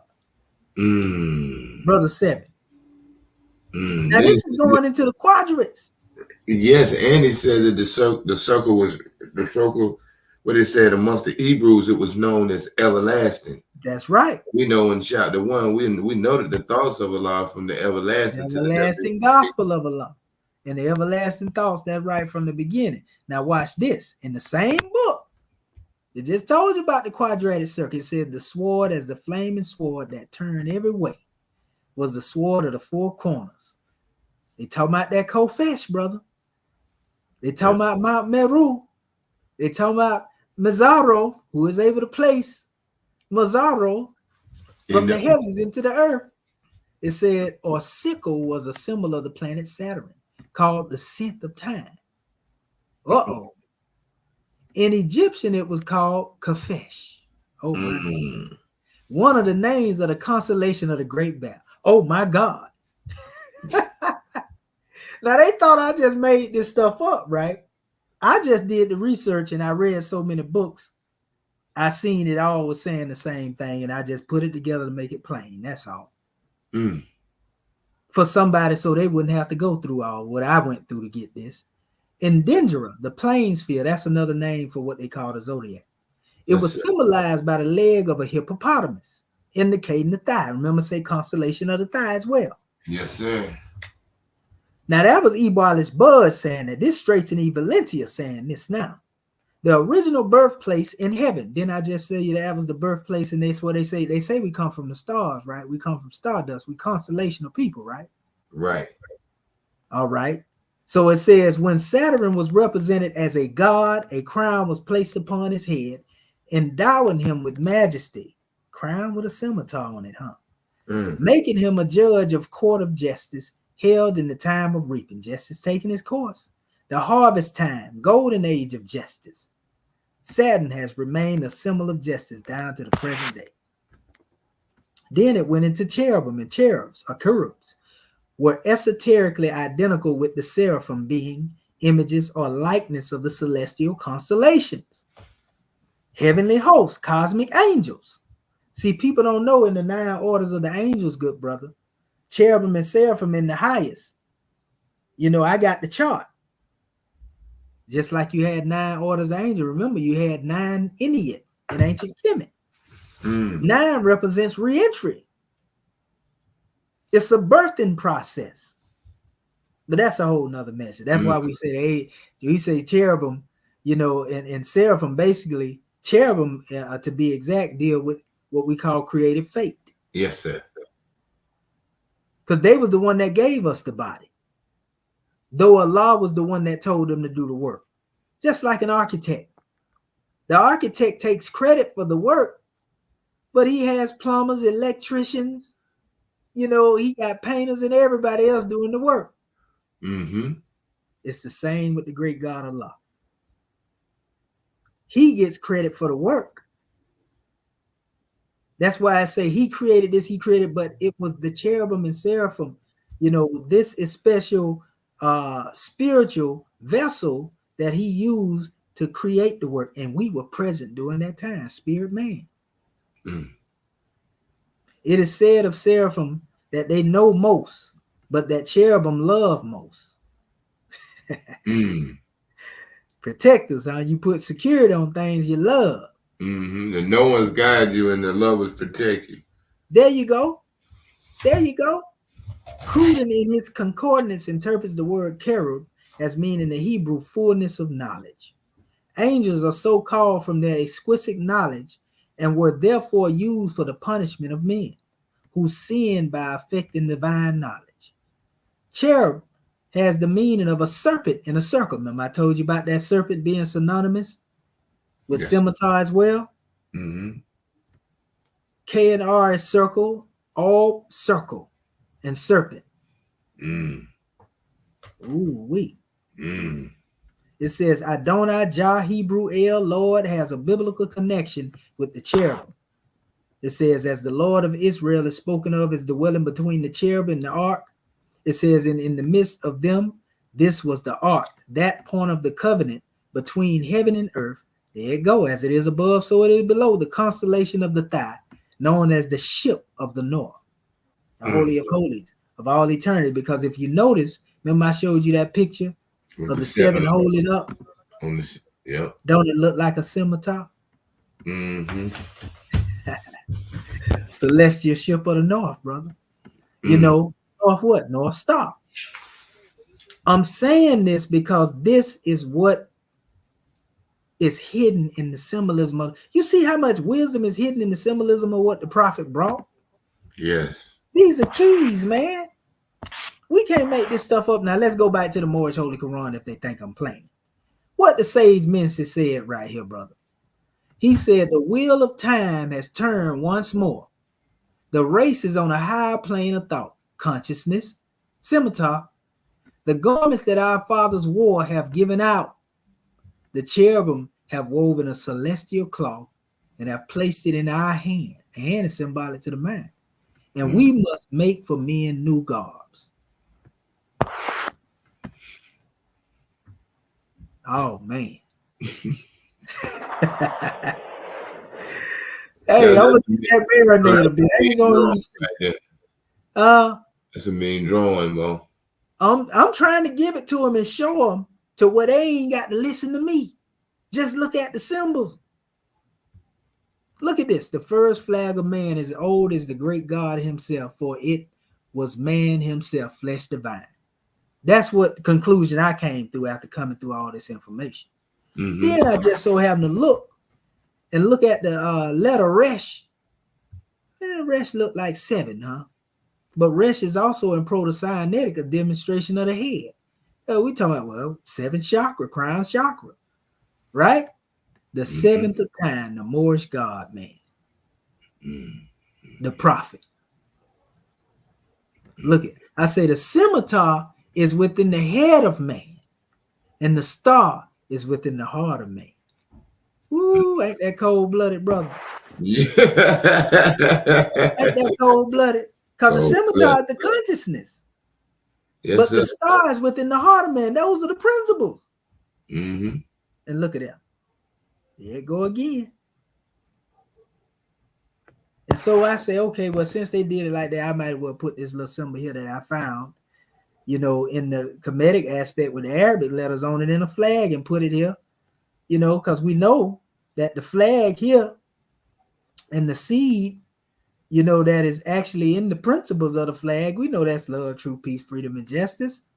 We can't make this stuff up. There it is again, the flag again. Look at the head. Resh.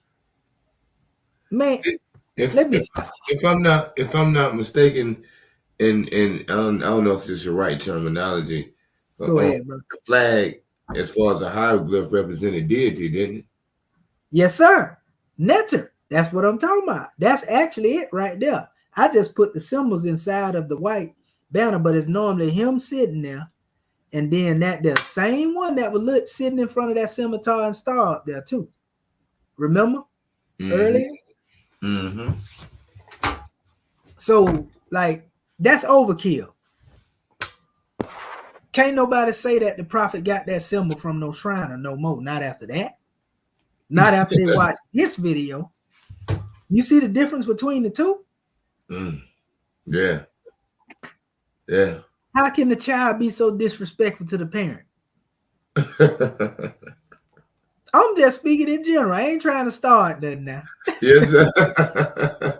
But we got to make it plain. Remember I was telling you about the drawing here. This is the Egyptian word that actually deals with the word Alu, the divided heaven. This is actually the same thing that represents the Adept chamber, bro. I got a whole video I did on this. How is this all so? This is crazy. in a good way, not a bad way. But I kept going on. I'm gonna send you this, so I ain't gonna go over all this here. But brother, I even got the breakdown of a maxim up here. From one of the oldest sources that you can find. Because Axum is the root, but they don't know it's an Axumite empire that was in the Maury kingdom, and an Oxumite empire that was in the Horn of Africa, the Kushites. Mm-hmm. But they both were related to each other. These were the Hamites, or Hamatites, and the Kushites were here. The son went here, and the father came here. Mm-hmm. Oh my goodness, the line of divinity, and also the demarcation line. So people don't know that the Kafesh rotates around this area, and they touch in these areas. They call these really, they said it supports the shoulders, of the heavens, studded with burning stars. Our soldiers have epaulets on their uniform. Yes, sir. And they had them stars on there. That's what they say in these constellations, Big Dipper and Little Dipper represent as they stood over Axumite and Oxumite empire, basically. Ain't that powerful, bro? And they call it Mount Atlas. Mount Atlas was found in Mauritania, brother. Yes, sir. What's wrong with them? But I'm gonna let you read through it when you get it on your own. But I do want to show different aspects, which you don't see me show the Moorish connection to this, the concept of R, and how I go back to the oldest expression of the name. I even went into the Hebrew when it said "Let there be light." This is the word that they use, Maor, Mar, M-A-O-R, right? Which means a luminary. So now we know what lit the heavens up before the sun and the moon. Did I say Amun Ra? Is not Amun Ra said to be the light that become manifest? So when you go into linguistics, they're always interchangeable with the letter U. Come on now, the Hebrews and the Egyptian both can't be lying. Right. They both can't be lying. We know Kemet is where it come from.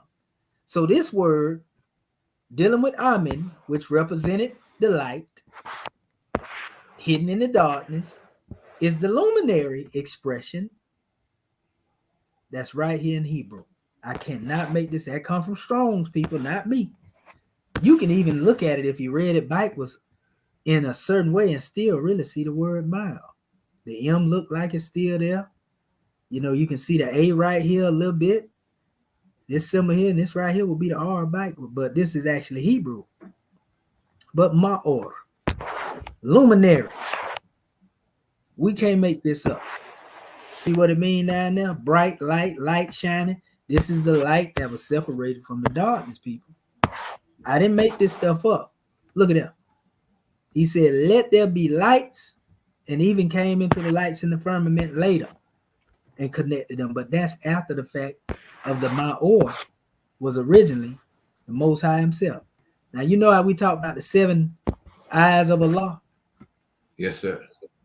In the Egyptian Book of the Dead, these gods of the circle are the 7 Alu, were termed as the ancestors of light. Allah. That's right, brother. That's the Allah. That's the root word that Allah come from in the Kemetic language. The Hebrew Elohim created light. Oh, there it go. In Genesis, let there be light. Didn't we just say that? Yeah, the light that you can see with your physical eye. Then we just talked to you about the Ma'or, Mm-hmm. Amun Ra. Mm-hmm.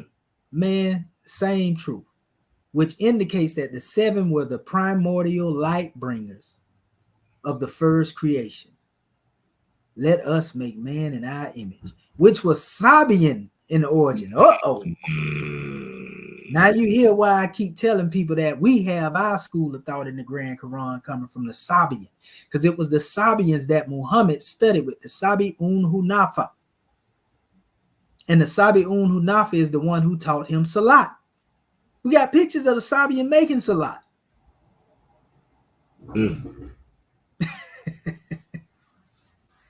So anyway, it said these generators and ancestors of the light were so ancient, they had to be sublimated, divinized, and relegated to a kind of spiritual realm beyond the phenomenal creation described in the book of Genesis. Generations were of heaven and astronomical, Esoterically, the 7 stars were the sons of God, the divinities of power, who knew and could impart all the secrets of nature to man, who could reveal the wonderful but now lost word. The word that has, or that is no word, has to be sought in the 7 names of the 7 first emanations, or sons of fire, in the secret scriptures of the all great nation. The 7 were the all-embracing manifested deity only when considering as one. In the later theology, they were materialistically transformed into the one God, Jehovah, who was the great mother. It says one of whose names is the familiar Eve. When Adam and Eve had eaten of the fruit of the tree of knowledge of Elohim, were made to exclaim, behold, a man has become one of us to know good and evil. And now lest he put his hand, or forth his hand, his mind, and take also of the tree of life and eat and live forevermore. Now let's go right here. We got Amen right here. Since we talking about Amen and dealing with more, it ain't strange that he holding the scimitar in his hand right here. You see that right there, brother? I can't make this stuff. This is Amen right here. Amen Ra, scimitar in hand. Now this is Amen right here, giving the scimitar to somebody that actually looked like they're a Heruphant. See the scimitar? Putting it in his hand? Man, brother, this is overkill. Whoa. It can't get no plainer than this right here, brother. Whoa. When it comes to that symbol alone, is that not enough to prove the prophet being an Egyptian adept just based on the teaching? So heavy measure right here, Mo. Yeah. You got to let me get you got to share this with me so I can do. Yeah, I'm gonna send it to you. Now watch what it say. When God said, let there be light, he used the word M&R, a masculine noun, mar, male, luminary, light being. Amen, the hidden one, is known as Mar in Kemet. Ore, Ra, is the manifest light in Kemet. Like, we can't make this stuff up, bro. You know, I don't care what nobody say. If they were saying the prophet was guilty of being Kemetic, boy, he guilty. In a good way. In a good way now. Yeah. You hear me? Listen to what it says. In the stars of the great bear, the Egyptians saw an adze. That's machete right there, right? Or the foreleg. Kafesh. Seth, the god of confusion. They talk about Seth in here as well. It says, of the history of the Egyptian language, the Kafesh, which the hieroglyphic writing and use of the word in the pyramid text show to have been the foreleg, not only the constellation of the great bear, but also strong arm, strength. What, you think the strength of Allah in his arm is weakened? And even the scimitar, right? It says Set uses the scimitar in the battle against the demons. Now, you know, Set was actually, his punishment was to stand in defense of righteousness. You know that, right? Yeah, he was put on the manifest to be the wind that pushed the boat of rock. That's his punishment. That's what they say in the Egyptian legend now. You know, so I'm just quoting what was said, what was wrote. It says, in the course of the history of Egyptian language, the Kafesh, which hieroglyphic writing and the use of the word pyramid text show to have been the foreleg of a bull, came to mean not only the constellation of the great bear, but also strong arm, strength, and even scimitar. Set uses this scimitar in battle against demons of disease. Woo! Oh, man. Whoa. Goodness gracious. So, you know, we got it right here. Y'all see it. Big Dipper, Little Dipper. You know, and yeah. We can't make this up. And so there it is right there. The Netta sitting in front of the scimitar in the star again. You know, it's just talking about the same thing we done said, strength, power. You know, it talks about different aspects. I showed other pictures of it. Here, I showed how sacred this was. Now you know this symbolism here, what this is. You done seen our prophet demonstrate that. Didn't he do it? Yes, sir. Don't they do this a lot too? That's what I'm trying to tell you. And some people might even call it a grand healing sign of distress. Yeah. You're right. You're absolutely right. Oh boy. I'm just, you know, I'm over here messing with yourself. Yes, sir. Yes, sir. So, Yeah. you know, that's how we build it. We build it. Yes, sir. You know, we got to have some humor when we doing this thing. Oh, yes, sir. That's so there it is again. Remember, I was telling you earlier about the stars. Big Dipper. Look. Yes, sir. The opening of the mouth ceremony. So this is when God spoke creation into existence. That's why they call the constellation of Meskheti also the mouth of God. And thus we came to be. We use the scimitar to cut away the naughty, useless, and ungainly parts and make the character symmetrical. Didn't he say that about the scimitar? Because you know the scimitar is actually of the family of the axe. People don't know that, but and these are the same things I showed you earlier. You see what Alsar got on that table right there? The scimitar. That fire up there. That scimitar. He got the scimitar right there. Yeah. Yes, sir. We can't make this up, man. So yeah, this is a grand work, man. It's a whole bunch of information in here I put in man, there. Brother. We're gonna have to get a number 2. Yeah, we got to do this. But I'm showing him now. This is one symbol. Now, do you see, brother, what happens when you go into the science of these pictures? That's just a few symbols. This is why we tell these cats you can't make symbols into letters in the form that they try to express it through your boy Champollion's methodology. Because you see how much science we get out of this by going into depth. You see how much we got out of this? Yes, sir. Now, a lot of people didn't know that Kirkman Bay actually had a Shriner's Fez on in this picture right here. You know, that's the Allah Shriner's Fez he got on right there. You see it?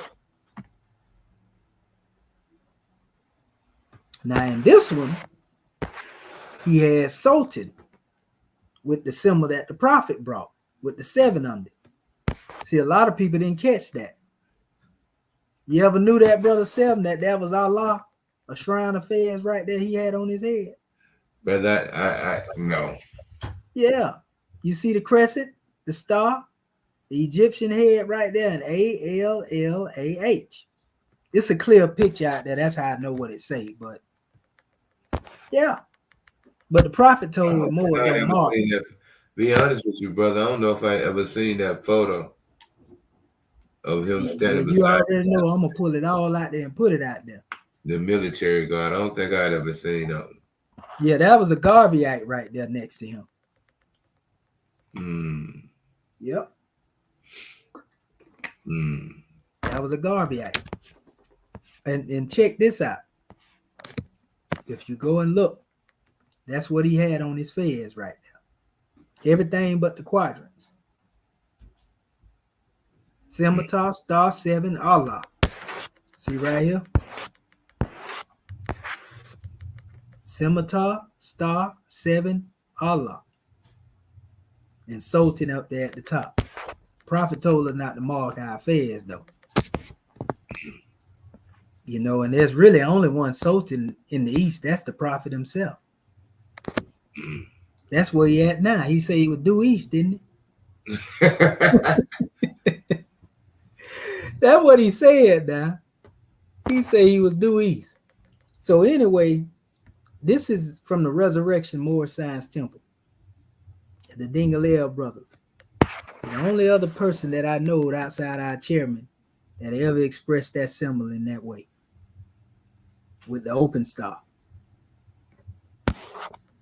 You know, and may he rise in power. Brother R. Neil Bay said he seen the brothers demonstrating that banner in the adept chambers when he was a young seed. Mm. May he rise in power. Yes, sir. Man, that brother sailed on smoother seas, man. That was Good brother there. good brother, man. Yes, sir. He wanted unity amongst our people. You know, and so I was showing that to show how they disrespected Allah. See how they got him ensnared between the finger claws. And then how you gonna turn Allah upside down, bro? Leg, up in the, come on now. And you got arms and you got Allah upside down. Why would They you got do that? Ali, and you see they got Ali on that fast spell with 2 E's. See what I'm saying? That's what I'm trying to tell you. Always remixing something and remixing something. But think about it. Europeans walking around with Mecca on their head.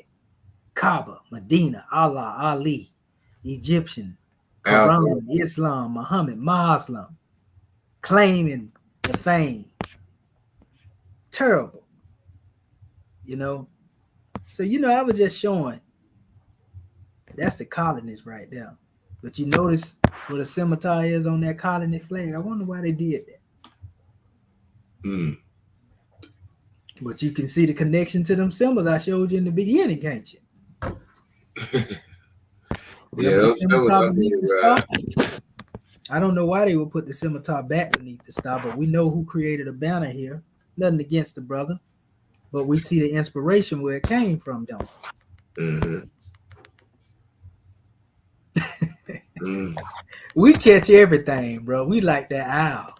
Yes, sir. That sit out there in the dark, bro. You can't get too much past us. See, this is the original demonstration from the book of Aliism that I was telling you about. Mm-hmm. And you see it, scimitar beneath the star. Isolated, the star of the Magi, scimitar beneath the star.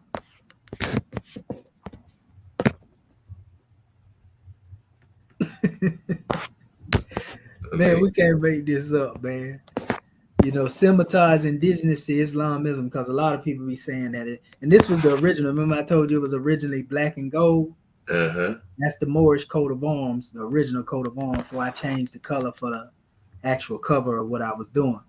But, you know, we always demonstrated the scimitar and the star. The Muwallakite dynasty, look at all that. Can't get around this, man. So yeah, man, I just wanted to show y'all this because we're gonna break ground and get deeper into this.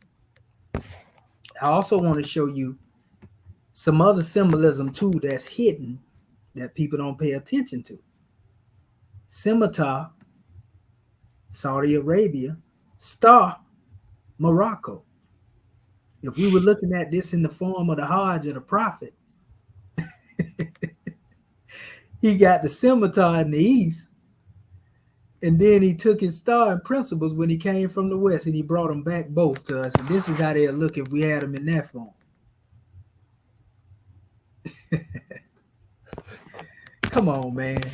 Like, I mean, need I say more, Brother Seb? I mean, man, most guys, everybody in the chat got some things to study, bro. You know, a lot of people they ain't did the research, so to speak, and we don't say that to slight nobody, but some people reject things because they haven't heard of them. You see what I'm saying? Yeah, they reject things because they haven't heard of. And I celebrate both of my grandson's birthday and the Prophet birthday. They both born on January the 8th, brother. Yeah, ain't that sub? Praise the Lord. Through the portal, brother. My grandson came through the portal, brother. Yeah, they said he was gonna be born on the 10th. Seb, I said no, he gonna be born on January the 8th. And that's how he came. Like, nah, we got it. We know the nurse swore that he was gonna be born on the 10th. Said, nah, he gonna be born on January the 8th. Bro, he came on January the 8th, brother. So what that mean? You hear me? Yes, sir. You know, yes, so sir. Yeah, these are just things like I say I was showing. Like you can see the 5 in the boat right here, synonymous with the 5 principles. And scimitar, you definitely can see that scimitar shape right there. See the little 3-step ladder? Man, all that symbolism. You got the eye. Look at that. Definitely look like a scimitar there when they put it at that angle. See that there? You know, like we can't make this stuff up, brother. All this has to do with is cosmology and physiology. You know what I mean? And all that also is what gave birth, to, the adept symbol that we brought forth for our family as well, and those who come through all these degrees of unfoldment. So I wanted to show our people these things just on one symbol. And we can go a little further, but like you say, we're gonna go deeper. But my thing is I just want people to know, and I want to show them this person too that I made a reference to. I actually have a PDF that deal with it, but I ain't gonna go in that PDF because I went through that other stuff. And I don't want to drag out, and I want to open up the floor so that we can hear from our family, so we can just have some discussion. But I do want to put this up here.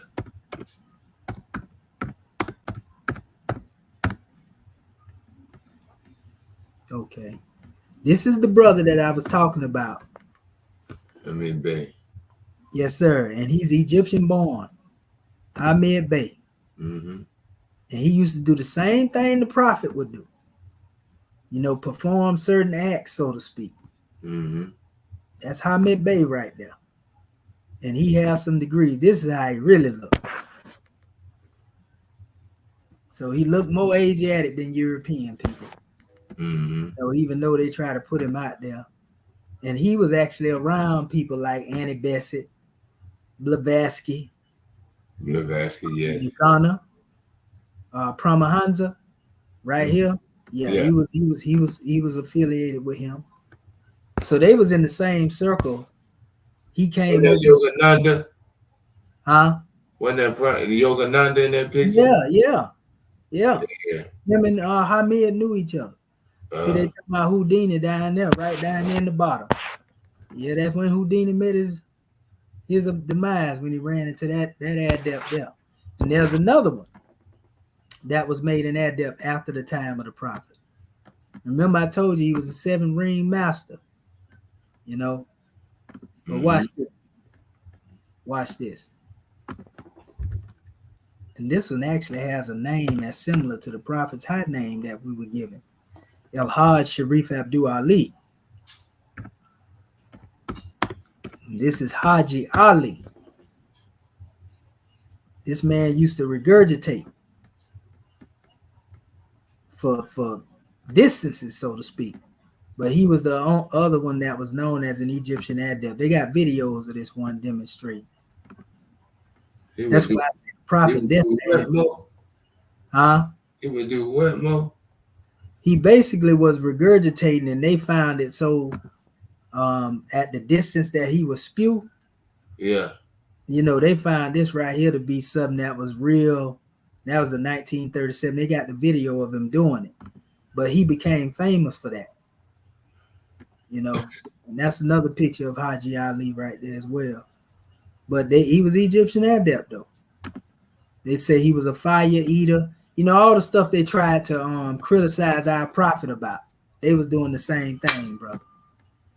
And again, they would perform certain feats. See, Haji Ali, gastronomical feats baffled the greatest scientists of the world. This amazing Egyptian does the seemingly impossible. They call him the ninth wonder or something. If you look at it, these were like the 3 magi. If you want to look at the 3 main adepts, because I didn't see no more outside of them. You know what I mean? Like these Europeans were fascinated by that. Look at him, watching him regurgitate. You see his attire that he has on, though? Similar to that in which the prophet them would wear. But anyway, this dude, they say he would, eat fire and all types of stuff. They got videos of him doing a lot of this stuff, but, they criticized, like I say, the prophet, and tried to make him see him. And you see the garbs that he have on? And if We've we seen go our back, prophet in demonstrations like that. same demonstration the prophet had on. In fact, in the same picture I showed back here, I actually had a silhouette of it with the prophet right here. As a matter of fact, when he was around 26, 27 years old, right there. You see it? Mm-hmm. Come on, man. So the prophet definitely went through them chambers. Same chamber them brothers went through. And actually, this is I actually compared the picture in this thing. It does have a resemblance. We can't. That can't be denied. That's what I'm trying to tell you, man. Yes, sir. And a lot of people ain't even see the prophet.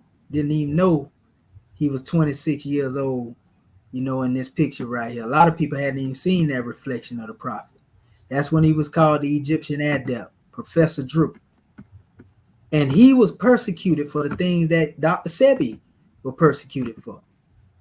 Same thing. Yeah. Yeah. And he didn't get arrested and get acquitted on them charges. He was released. And that's when he left Newark, New Jersey. Mm-hmm. He was also, I think he was also arrested in New York for it too. Mm-hmm. Yep. Yep. And there ain't nothing wrong with that. Mm-hmm. Because that's a mark of a prophet. Every true prophet has been called a soothsayer. Every true prophet has been called a fortune teller. Mm-hmm. So why not our prophet be accused of the same? You're right, bro. You see what I'm saying? That don't offend me. They try to make jokes out of it. You were laughing at the prophet, but Dr. Sebi got locked up for the same thing. You ain't laughing at him. Right. You know, so I showed here, you know, the symbols, you know, and it's funny because I put like a little collage together with the chairman here asking the question to these seeds of Morocco and Saudi Arabia, because these are the seeds of the people who was in power when the prophet, you know, was basically there. So the chairman say, "Who made you?" You see, he pulled out the scimitar on him, right? Yeah. He said, "Who guarded the holy city of Mecca today to keep the unbelievers away?" You see what he answered? This how me, this your boy son right here. Ibn Saud. Angels. What is the modern name for Moabites? Moroccans. So I say the vacant seat in the east has been filled. I wish a member would. You know, the chairman, that's his favorite phrase there, you know. So, you know, we put it up there, you know, so it ain't strange. This flag represents a warning. It represents the journey of the prophet going into his Hajj, you know, and it also has a connection overtone to it. And like I showed you right here, this is Ibn Saud. He made this thing. He said, "We are not against religion. This country is the cradle of prophecy and true message, and we will not contradict this." The prophet said what he said. "I'm doing east right now. I'm going to have to go and straighten out the east, and then I will end up in the west." Sound like he brought that scimitar and principle to me from the east to the west. It says this, the west will be the easiest. You will be able to, what he said? He said, "Go down and sleep and wake up in peace." Mm. See, so I'm just showing our people, family. We really try to put this stuff in a means to where our people can get it. This is Prince of Peace too, our German Bay again. That's my chairman teacher, you know, adept made by the prophet. You know, so you can't get around that, man. You know, when you deal with all of those who came through the teaching, including now brother Elijah Poole Bay, there he go right there. You can't get it. I tried to make it as plain as I could right there. That's him standing behind the prophet. That Master Farad Muhammad right there. They standing behind the prophet in the convention. You can't get around this, people. And one thing about the Honorable Elijah Muhammad that you cannot miss, even if you don't want to look at the face, is his posture. That posture that the Honorable Elijah Muhammad have is 1 in a million, brother. You know what I mean? You know what I'm talking about, Brother Seven. Yes, sir. The way he stand. Like he's standing at attention, you know. But yeah, that's the prophet, you know, out front in the convention, and that's Elijah Muhammad and Farad Muhammad behind him, you know. So they were adepts to that learn. So, you know, I can go overkill with this stuff and show, you know, the original symbols in the flag with scimitar. They think these scissors, but those are actually scimitars. You know, so the symbols, that's how it came. White banner, just like Kemet, scimitar first symbol, and then the star became the symbol that was used by Morocco. Like, come on, man, we can't make this up. You understand? So that's why you see us demonstrating our flag the way we demonstrate our flag. You know what I mean? Based on that same science. So I just wanted to show our family this, to show you, and it's going to get deeper. It's just one aspect, but I got to do it like this in portions so that we don't have to come and deal with this later on down the line. You know, did the prophet do anything that was this? And I will show you this too. This is very important. I mentioned this. But they say that the prophet deal with Kemet, this and that, there. I was able to pull that out. And I call this the Egyptian Adept Sabi 8 wisdom teachings of the divine instruction concerning Medu Netta. El-Hejit of El-Hejit Shepsis Rab to Ali. That's the prophet's high name in the Kemetic form of it. You know, so I say signs and symbols of a conscious mind and men of understanding. What we learn is that Allah speaks to man by many different ways. The Grand Quran says he speaks in a way, and then we know in our circle 7, he speaks to man through man. He speaks to man through man by looking into the face of man. You look into the face of Allah, you know, in a still small voice, he speaks. You know, all of this here, right? We got, right? But this is where we find out the way and methodology that they said Hor Apollo, Pope Clement, and a couple of more of them that they considered Egyptian adepts before Champollion came with his methodology. It said they would contemplate upon things. And so we learn here the meaning of silence and the wisdom of Allah and man. You know, how to go into our own treasure box, right? But then I went by degree too, brother.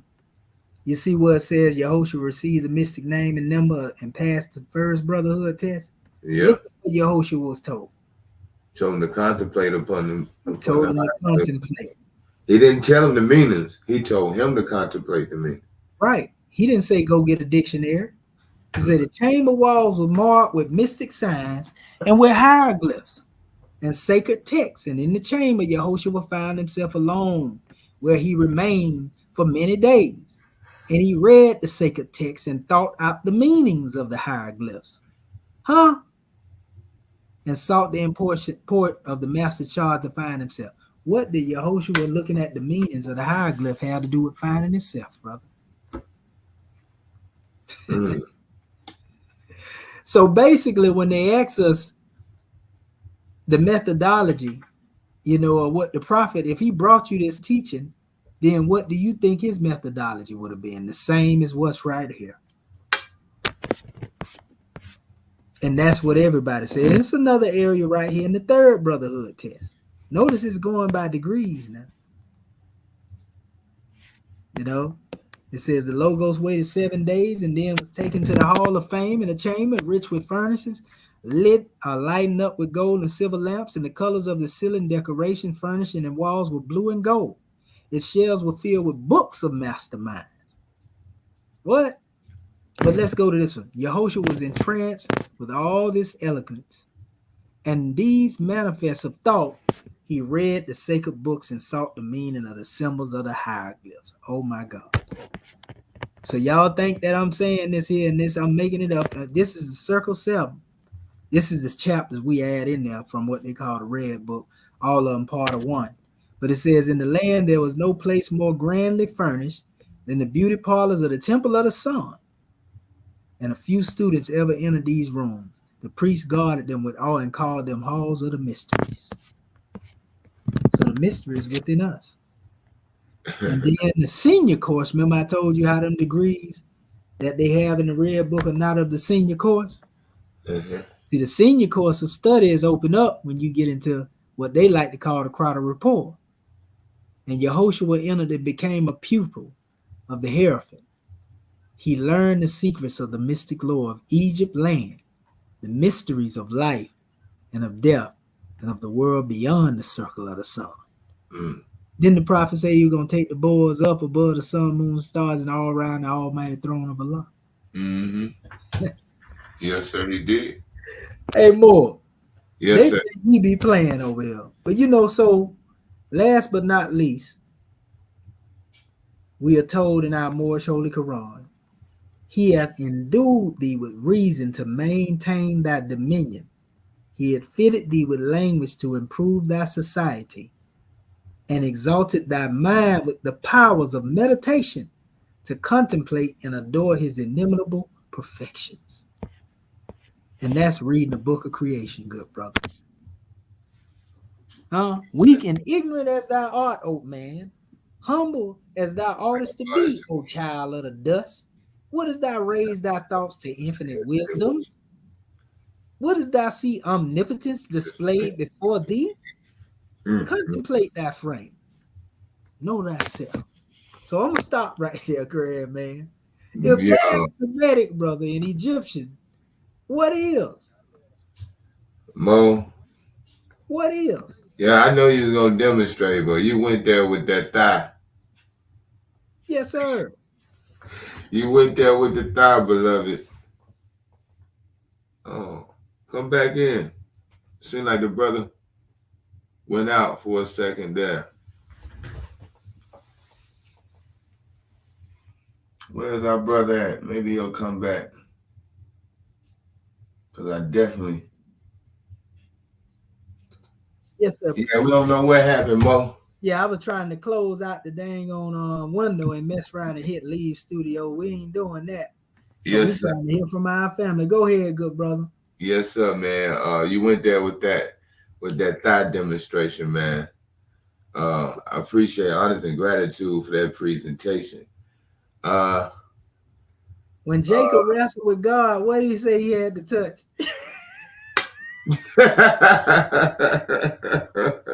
Did he say he grabbed him by his thigh?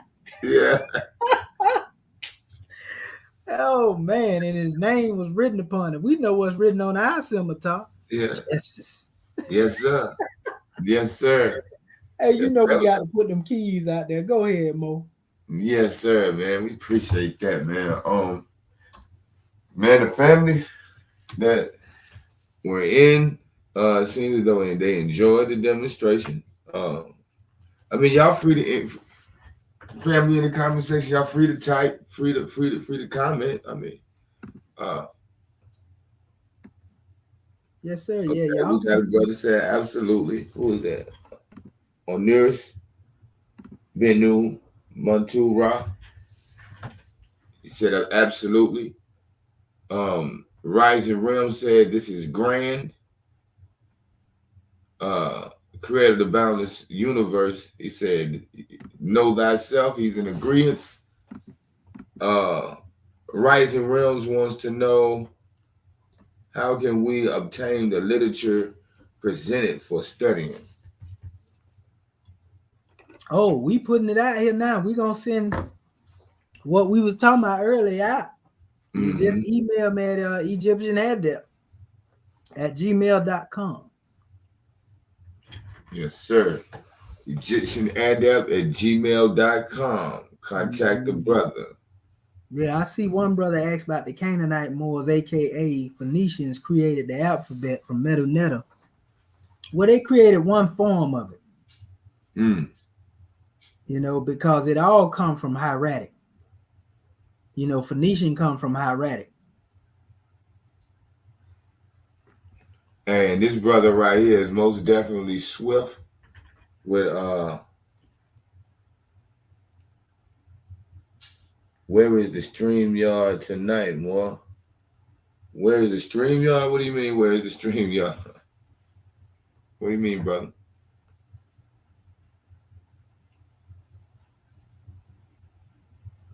Is brother Tyree Wilson Bay says, Islam, glad you brought the brother on. I didn't understand his FB post, but I have a better understanding of his demonstration. Now, praise Allah, keep growing and unfolding, dear brother. Yes, sir, brother. You know, it's 30 years of work, good brother. You know, and like losing sleep. I just now started sleeping right. 30 years, brother. I ain't lying to you. I just reset my circadian clock, brother Sim. Yes, sir. Yeah, man. 30 years of straight going in, brother, when it comes to these books. You know, I can't see the division. I don't see number unity. I done read so much, I see the same story being told. You know, and it take a lot of reading to get to that point in your life. You know, but if we can all get to that point to see that the truth is one, man, we'll be. You see, I showed various different sources saying the same thing. You know what I mean? If that ain't a consensus of scholarship, I don't know what is. You know, so yeah, Yes, sir. Let me do this. I guess what I'll do.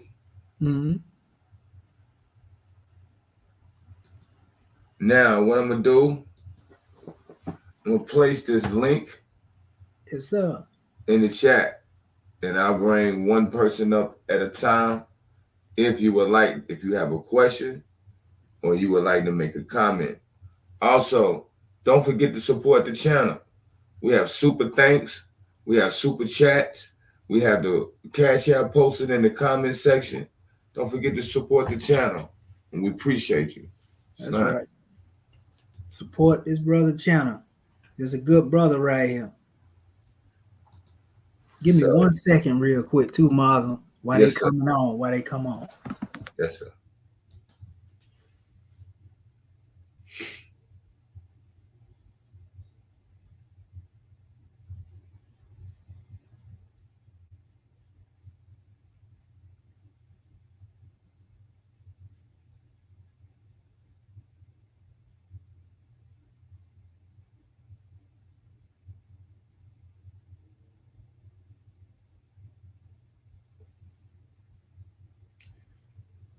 If you would like to come in and ask a question, make a comment about tonight's show, the link is in the chat.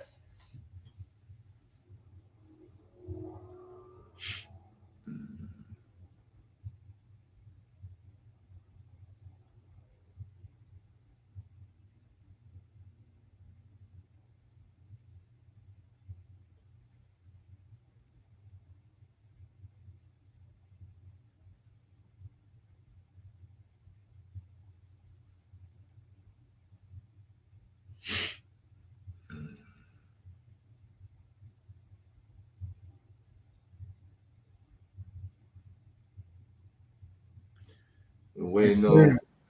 All is well. We put the link in the chat. Maybe they don't want to jump on here. Yeah, they all welcome. Yes, sir. They all welcome.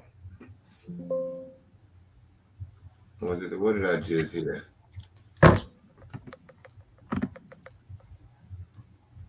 Creator of the Boundless Universe. I appreciate the super chat, the $7 super chat. I truly appreciate it. Honest and gratitude, beloved.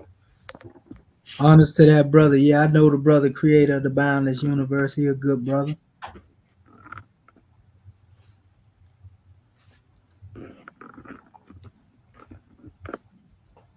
Yes, sir. Yeah, man. So yeah, we got a lot of work to do. Brother, We're gonna definitely be on here giving more information. Yes, sir. We trying to bring our people together, man, and all these are keys.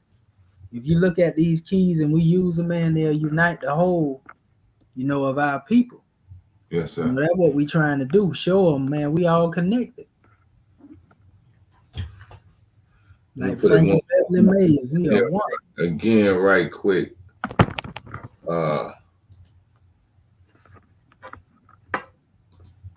Here it is right here.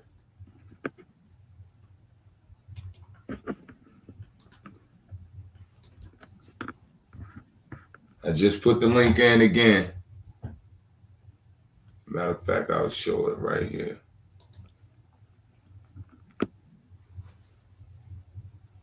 Trying to get this thing. I hope it don't shut down on me, man.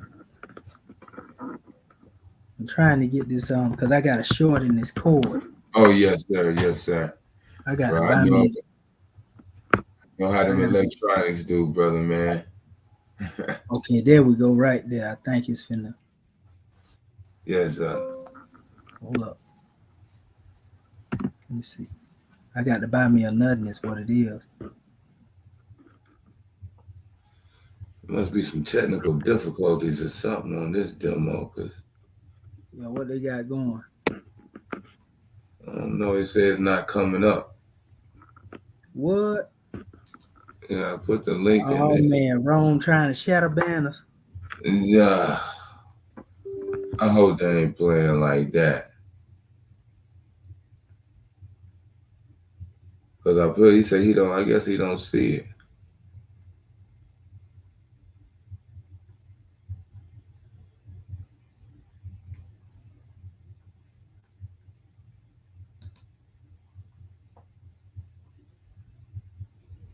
Mm,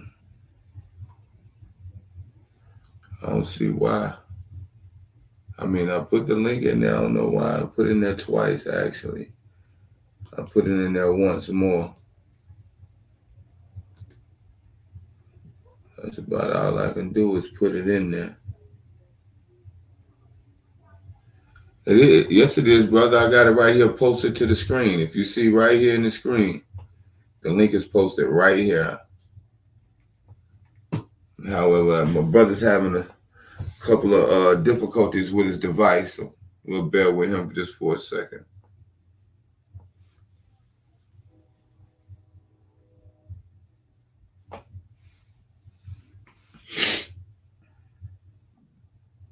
There's a brother came back. Yeah, Yes, it kicked me off, brother. It messed around and died on me. I had to try to twist that wire. Yeah. Yeah, and just on the sweet spot, basically. Yes, sir. Yeah, that's Yes. what I was doing earlier. Yes, sir. Let me get this here. I'm gonna have to try to. I gotta adjust my little whatchamacallit. Okay. Yeah, there we go. He said he see it on the screen, but not in the chat. Let me see. What they talking about the link? Yeah. Cause let me see. I see it in the chat. It's right above your comment. Right above your comment where you say see it on the I guess you say you see it on the screen but not in the chat. But it's right above that comment. I can see it. I'm looking at it from my phone.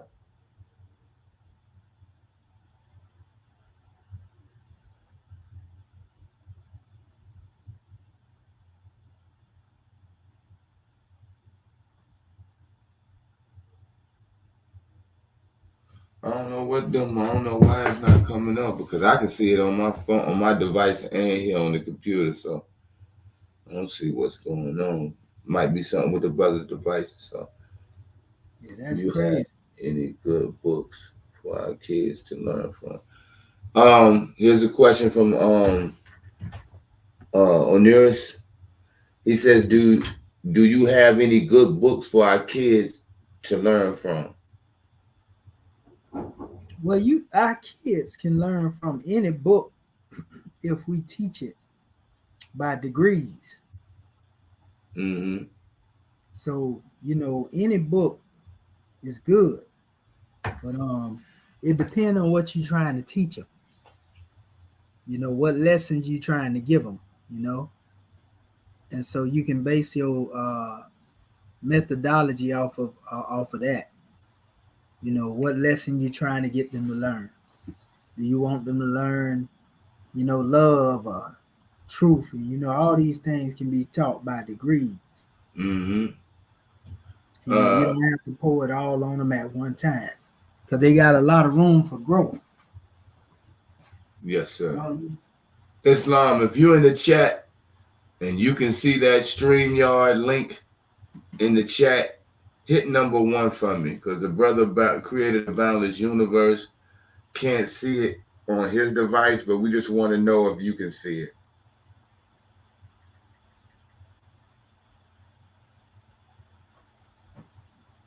Because I can most definitely see it from my device.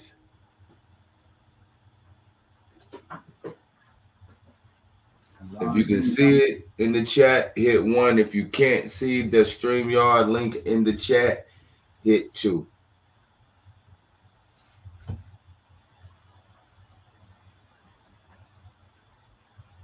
Okay, Onira said yes, he sees the link. Okay. Oh, he found it. Yeah, brother Onira can see the link, but I think brother created of the Boundless Universe wanted to come up, but he can't see. He can't see the link.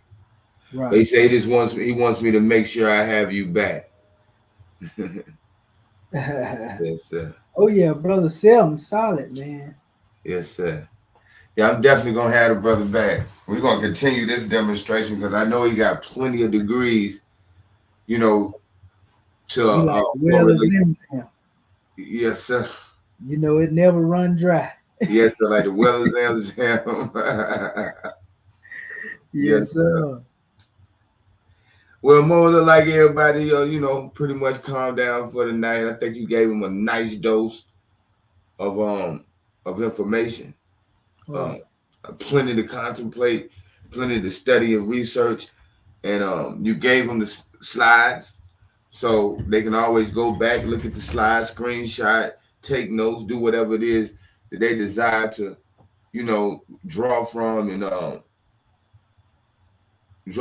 benefit from the this great presentation that you've given. Yes, sir. Oh, brother Tyreek send us a $5 super chat. He says OTO Star Sapphire Lodge, Los Angeles, 93 Imhotep. Peace. Yes, sir. Oh, created a boundless universe. He said, I rebooted and see it now. Okay. Cool. Okay. If you see it now, go ahead and hit it. If you want to come in and ask a question, hit it. I want to say honest to this brother here, Tariq. Thank you for the $5 super chat. We definitely appreciate it. Yes, sir. Allah lead on. Yes, yeah.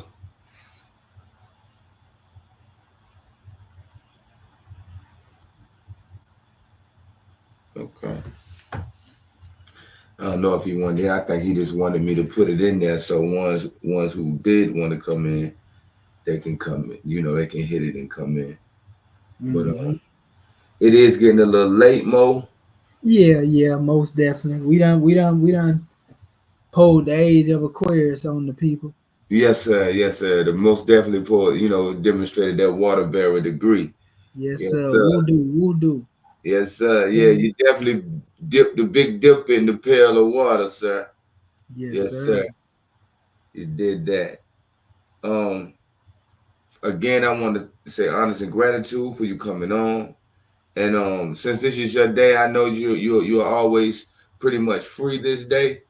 We're gonna try to hold on. Here comes some great creator of Boundless Universe. Let's see where he's on. Let's see. Yeah. Islam. Yes, you are there. Islam. Oh man, I've been going through some changes trying to get on here. Yes, sir. Now you are here, brother. Yeah, well, I was happy to see that you started this on your last show, that you start opening up the line. Yes, I think sir. that's needed, and I think it's going to help to build your program. You know what I'm saying? Yes, sir. Islam to my brother, Kemetian Adept. Islam, brother. I'm so happy to see. Can you throw your cash app in the chat right quick, brother? Who, me? Brother Kemetian Adept. Is there any way you can type your cash app into the chat, please? Yeah, I can put it in there. It's actually, let me see. $. AGS Demari. This is AGS, the Moorish god.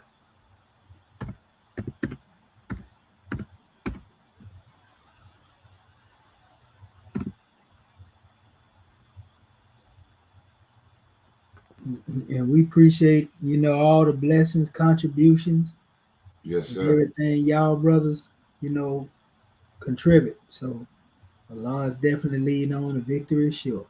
Yes, sir. Islam, brother, but go ahead and And continue, brother. We didn't mean to interrupt you. I don't have much to say, but I want to say this. Allah is the best of planners. Yes, sir. And I remember when you started your podcast out, you made mention that you want to get in touch with the Kemetian Adept. Yes, sir. And I done spent many early morning hours when that Yes, sir. brother just told you he wasn't getting no sleep. He was on his he was broadcasting from the time y'all started at 3 or 4 o'clock in the morning. 3, Mm-hmm. 4 nights out the week or more. Mm-hmm. Okay. So I did put in his chat when I heard you make your statement or your request to get in touch with you. Now I Mm-hmm. see it happen. That just brings joy to me because it's just a reinforcement, man, that what you put out in the universe, it will manifest. Yes, sir. Most So, definitely. two great minds sitting right there. And I'm quite sure you heard some stuff tonight that open your eyes. And I know, it'd be the shock value of some things that, be right there in front of our face. Like the brother say, we don't see it. You're It's right. it's just like it's we in a rough time right now, man. Yes, sir. And unity is what's gonna save us. Most definitely. Loving instead of hating, knocking this one, knocking that one. I watched this brother man express profound knowledge with substantial evidence. And I watched cliques of brothers supposed to be conscious try to put the block on it across this social media platform. You, you he says it, I said, the truth needs no support and you can't make this stuff up. It makes you question why would somebody want to block what he's bringing? And who Right. are those people? You know what I Right. mean? So, I'm tuning in. I was looking for y'all yesterday or earlier today. I said, oh man, they ain't make the connection. And I just happened to click on again and I got on early before y'all got on. I said, oh nah, not again. You probably seen the comment on there. Yeah, I And did. and I came back and y'all was on. So, man, just continue doing what you're doing, man, with the platform, bringing the knowledge from all angles. Yes, sir. And because all the different angles is coming back to the single source. Mm-hmm. If Yes, we can sir. put the pieces together, Yes, you sir. know what I'm saying. So that's the process. While we here in this manifestation, we gotta put the pieces together. You know what I mean. And it's just some energy and a force that's working so hard to keep us divided and not coming together, man. We got we got to realize what that is and overcome it. You know what I mean? As a people, man, because these youth out here today, they some very intelligent individuals. I'm gonna say that, Mm-hmm. but they being so misguided, and they don't have no leadership, and they don't have no, they don't have no hope, man. They angry, Yeah. they Very much. mad, man. Very See, much. I'm 59 years old. I ain't never had a young person disrespect me in my entire life. But I be hearing people talking about how young people. I said, well, y'all see that? I see young, bright people. There's just like they stuck. Mm-hmm. You know what I'm saying? And ain't nobody take them further. So the prophet gave us a great platform, man, to make some leaders for our community. You Sir. know what I mean? And rest in power to brother Arnell Bay, because I know that was part of his mission was Yes. to reach the youth, get them He's out the street. see. You know what I'm saying? Get them out the street, and or even if they're in the street, turn the negative into a positive. Praise Because you him. got to reach the people, where they at. So Praise you got Allah. to go on the street. You know what I'm saying? So I ain't gonna talk too much, and I start repeating myself. So it's been a pleasure to see y'all break bread and build. And I put in the comment section, I hope you had a brother back Most definitely. because Inshallah, that's because definitely at my will. yeah, That's my because intention. the more we can get, people to listen to different perspectives. One of them perspectives gonna click, but if they don't have an option, then it's somebody trying to how should I say, try to steer you in a certain direction that they favor or that favors them. You Mm-hmm. know what I mean? So if you got somebody coming from a neutral position, just giving you uh, unequivocal knowledge and reason and substantial evidence to support it, you know, Yes, it sir. just, we just gotta get over it, man. And like I say, I made a comment on there. Is we going to 3 o'clock in the morning? That's what I'm used to doing with him. Yes. Yes, sir.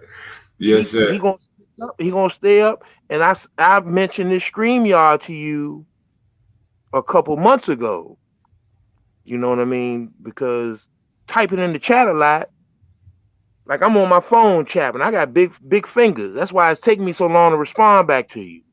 Yes, I'm sir. trying to Yes. type on that little keyboard, right? I ain't on no laptop or nothing. Yes, sir. So it's a great platform, man. You building it. Uh, you bring a lot of knowledge with the guests that you have, Yes, sir. and this is only Great. going to add to it. And that brother right there, man, is a mastermind. I I can can't say agree. no more. I can't say no more. I never seen him in person. Just talk to him on this platform like this on his channel. Brother's a mastermind, man. He You know what I definitely. mean? And he humble with it. Oh, And most and definitely. that and that's what a lot of people got a problem with. He ain't banging it. He just giving it to you. It's Mm, up to you if you're gonna eat or not. It's up to you. He giving it to you. You can research it for yourself. Don't believe me. Go look for yourself. Here you go. So I ain't gonna hold you up, man. I appreciate you opening up the line. yes, sir. I appreciate seeing the brother. I Yes, haven't sir. been on the channel in a while. I'm going through a little storm myself. So my mom be 85 next month, and that Praise Allah. time is just setting in, man, because she taught children for 40 years, junior high and high school, and Mm, taught general science and biology. But she never was a person to understand how the world operates. mm, That was my father and myself. So it's a lot of stress on her right now. You know what I mean? And mm, the climate is changing. This it's another thing. We don't have no respect for elders no more as a society. We just write them off and set them in the back room till they pass form. Don't pay no mm, attention to them no more. Find and mm. put them in a home. Man, nobody in my family was in no home. They came in somebody's house. until that's where they transitioned at. You know what I mean? Somebody always there attending to them and all this and that. Man, we done got away from all that. So if we not living the life that we proclaim that we come from, this our origin, how can someone else respect us? It's just us calling ourselves a name or title. But if we not living the life, all those things that he been explaining about our culture and where all these things come from, the source. If we don't have no respect for none of that, we ain't living that lifestyle. Why should we respect somebody that stole it, use it for their benefit against us, and then brainwash us and tell us that we something else? Mm. And that's where we at. You know what I mean? That just simple as that. That's where we at. You know what I mean? So, even in times, like I say, talk about indentured servitude, slave. Man, we took care of our own people though. We don't do that no more. And that's what we gotta come back to, man. And it starts with the I say it starts with the woman, but it starts with the youth too. Cause she's the first teacher. 9 months in the womb, she teaching. You know what I mean? So I don't, it's just a lot, man. But I ain't gonna hold you up, man. It's 109. Yes, sir. That's usually past your time. Yes, sir. But Kemetian Adept, he just getting started. But He probably gonna jump on his channel in a few minutes and go for the I don't next know. 3 I hours. don't know if he's on tonight, but he just getting started at 1 o'clock. Yes. Yeah, So yeah. I done eased up now. I'm finna actually get me something to eat on in a minute and get back at it tomorrow because I got to get back at this work. Yes, right. But other than that, yeah, all is well, brother. Y'all already know I'm up and at it. Yeah. Yes. How you coming along with the book? Oh, I'm just finna get started back on it because I Okay. I got in a place now where I can kind of move at a pace. So Right. I'm just trying to get that on point, man. You have to be in a certain place in your mind when it comes Mm-hmm. to putting stuff together. When you do it, just Mm-hmm. flow Right. naturally. You know what I Right. mean? I don't That's like to right. do force. That's like even when I wrote music, I don't like to force it. I like to let it manifest. You know what I mean? Mm-hmm. Mm-hmm. That's right. All right, my brothers. I'm gonna let y'all go. Once All again, right, I brother. appreciate all you do. It's good Appreciate seeing it. y'all together and building, Yes, and sir. look forward to seeing it some more. Always, inshallah. Yes, sir. Islam. Islam. Islam, peace and love, good brother. Love, Peace good and brother. love. Yes, sir. Yes, sir. All is well, good brother. Yeah, we'll definitely be on here next week. Next week. Yes, sir. So, everybody, this is Let's Think Podcast. I'm your host, C7. Our distinguished guest, Brother Kemetian Adept Heruphant. You can catch him at that name on Facebook, Kemetian Adept Heruphant. Give him your email again, brother. Yes, EgyptianAdept@gmail.com. If you have any other platforms you would like to give them where they can contact you, go ahead and give it to them. Though they'll be able to contact you next week because you'll be right back.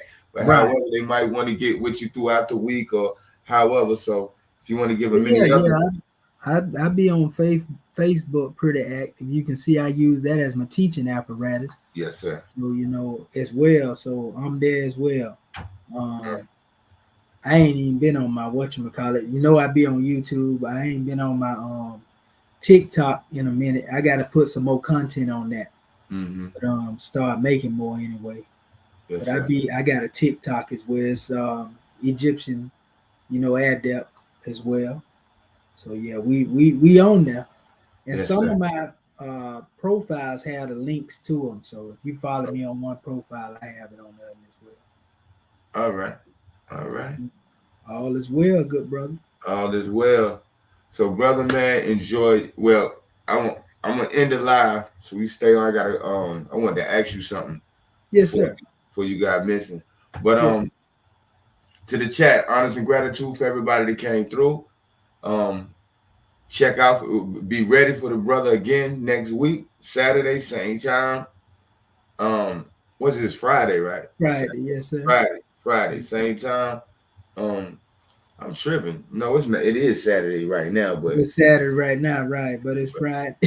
we yeah. went into I'm telling you, right. but you know, the circadian rhythm get thrown out sometimes. Yeah, man. It's all right. I do it myself. So Friday, 10 o'clock. This Yes, is sir. gonna be our brother's day to come share with you with the family. And again, I apologize for last night's absence. As I said, my schedule get kind of strenuous sometimes, and I overslept. So I apologize. That's my fault. I'll make it up to the family. But if you any last words, brother, Kemetian Adept? Well, I just encourage our family to keep seeking knowledge, keep striving, man, and be the best that you can be. You know, bring the best out of yourself. You know, because the world need that right now. Praise Allah. That's what I say to all of our people. You know what I mean? Yes, sir. And that's some very great advice, brother. Most definitely needed. Most definitely needed. He said, let's talk. We'll see. I had a brother demonstrate something about the Canaan. You know, he'll dig in on the Canaanites Friday. Yeah, I know he'll have that for y'all. Getting kind of late. He need to eat, you know. And yeah, we can touch on it. Yes, sir. Yes, And sir. but until then, we extend our peace and love. Peace. Peace and love.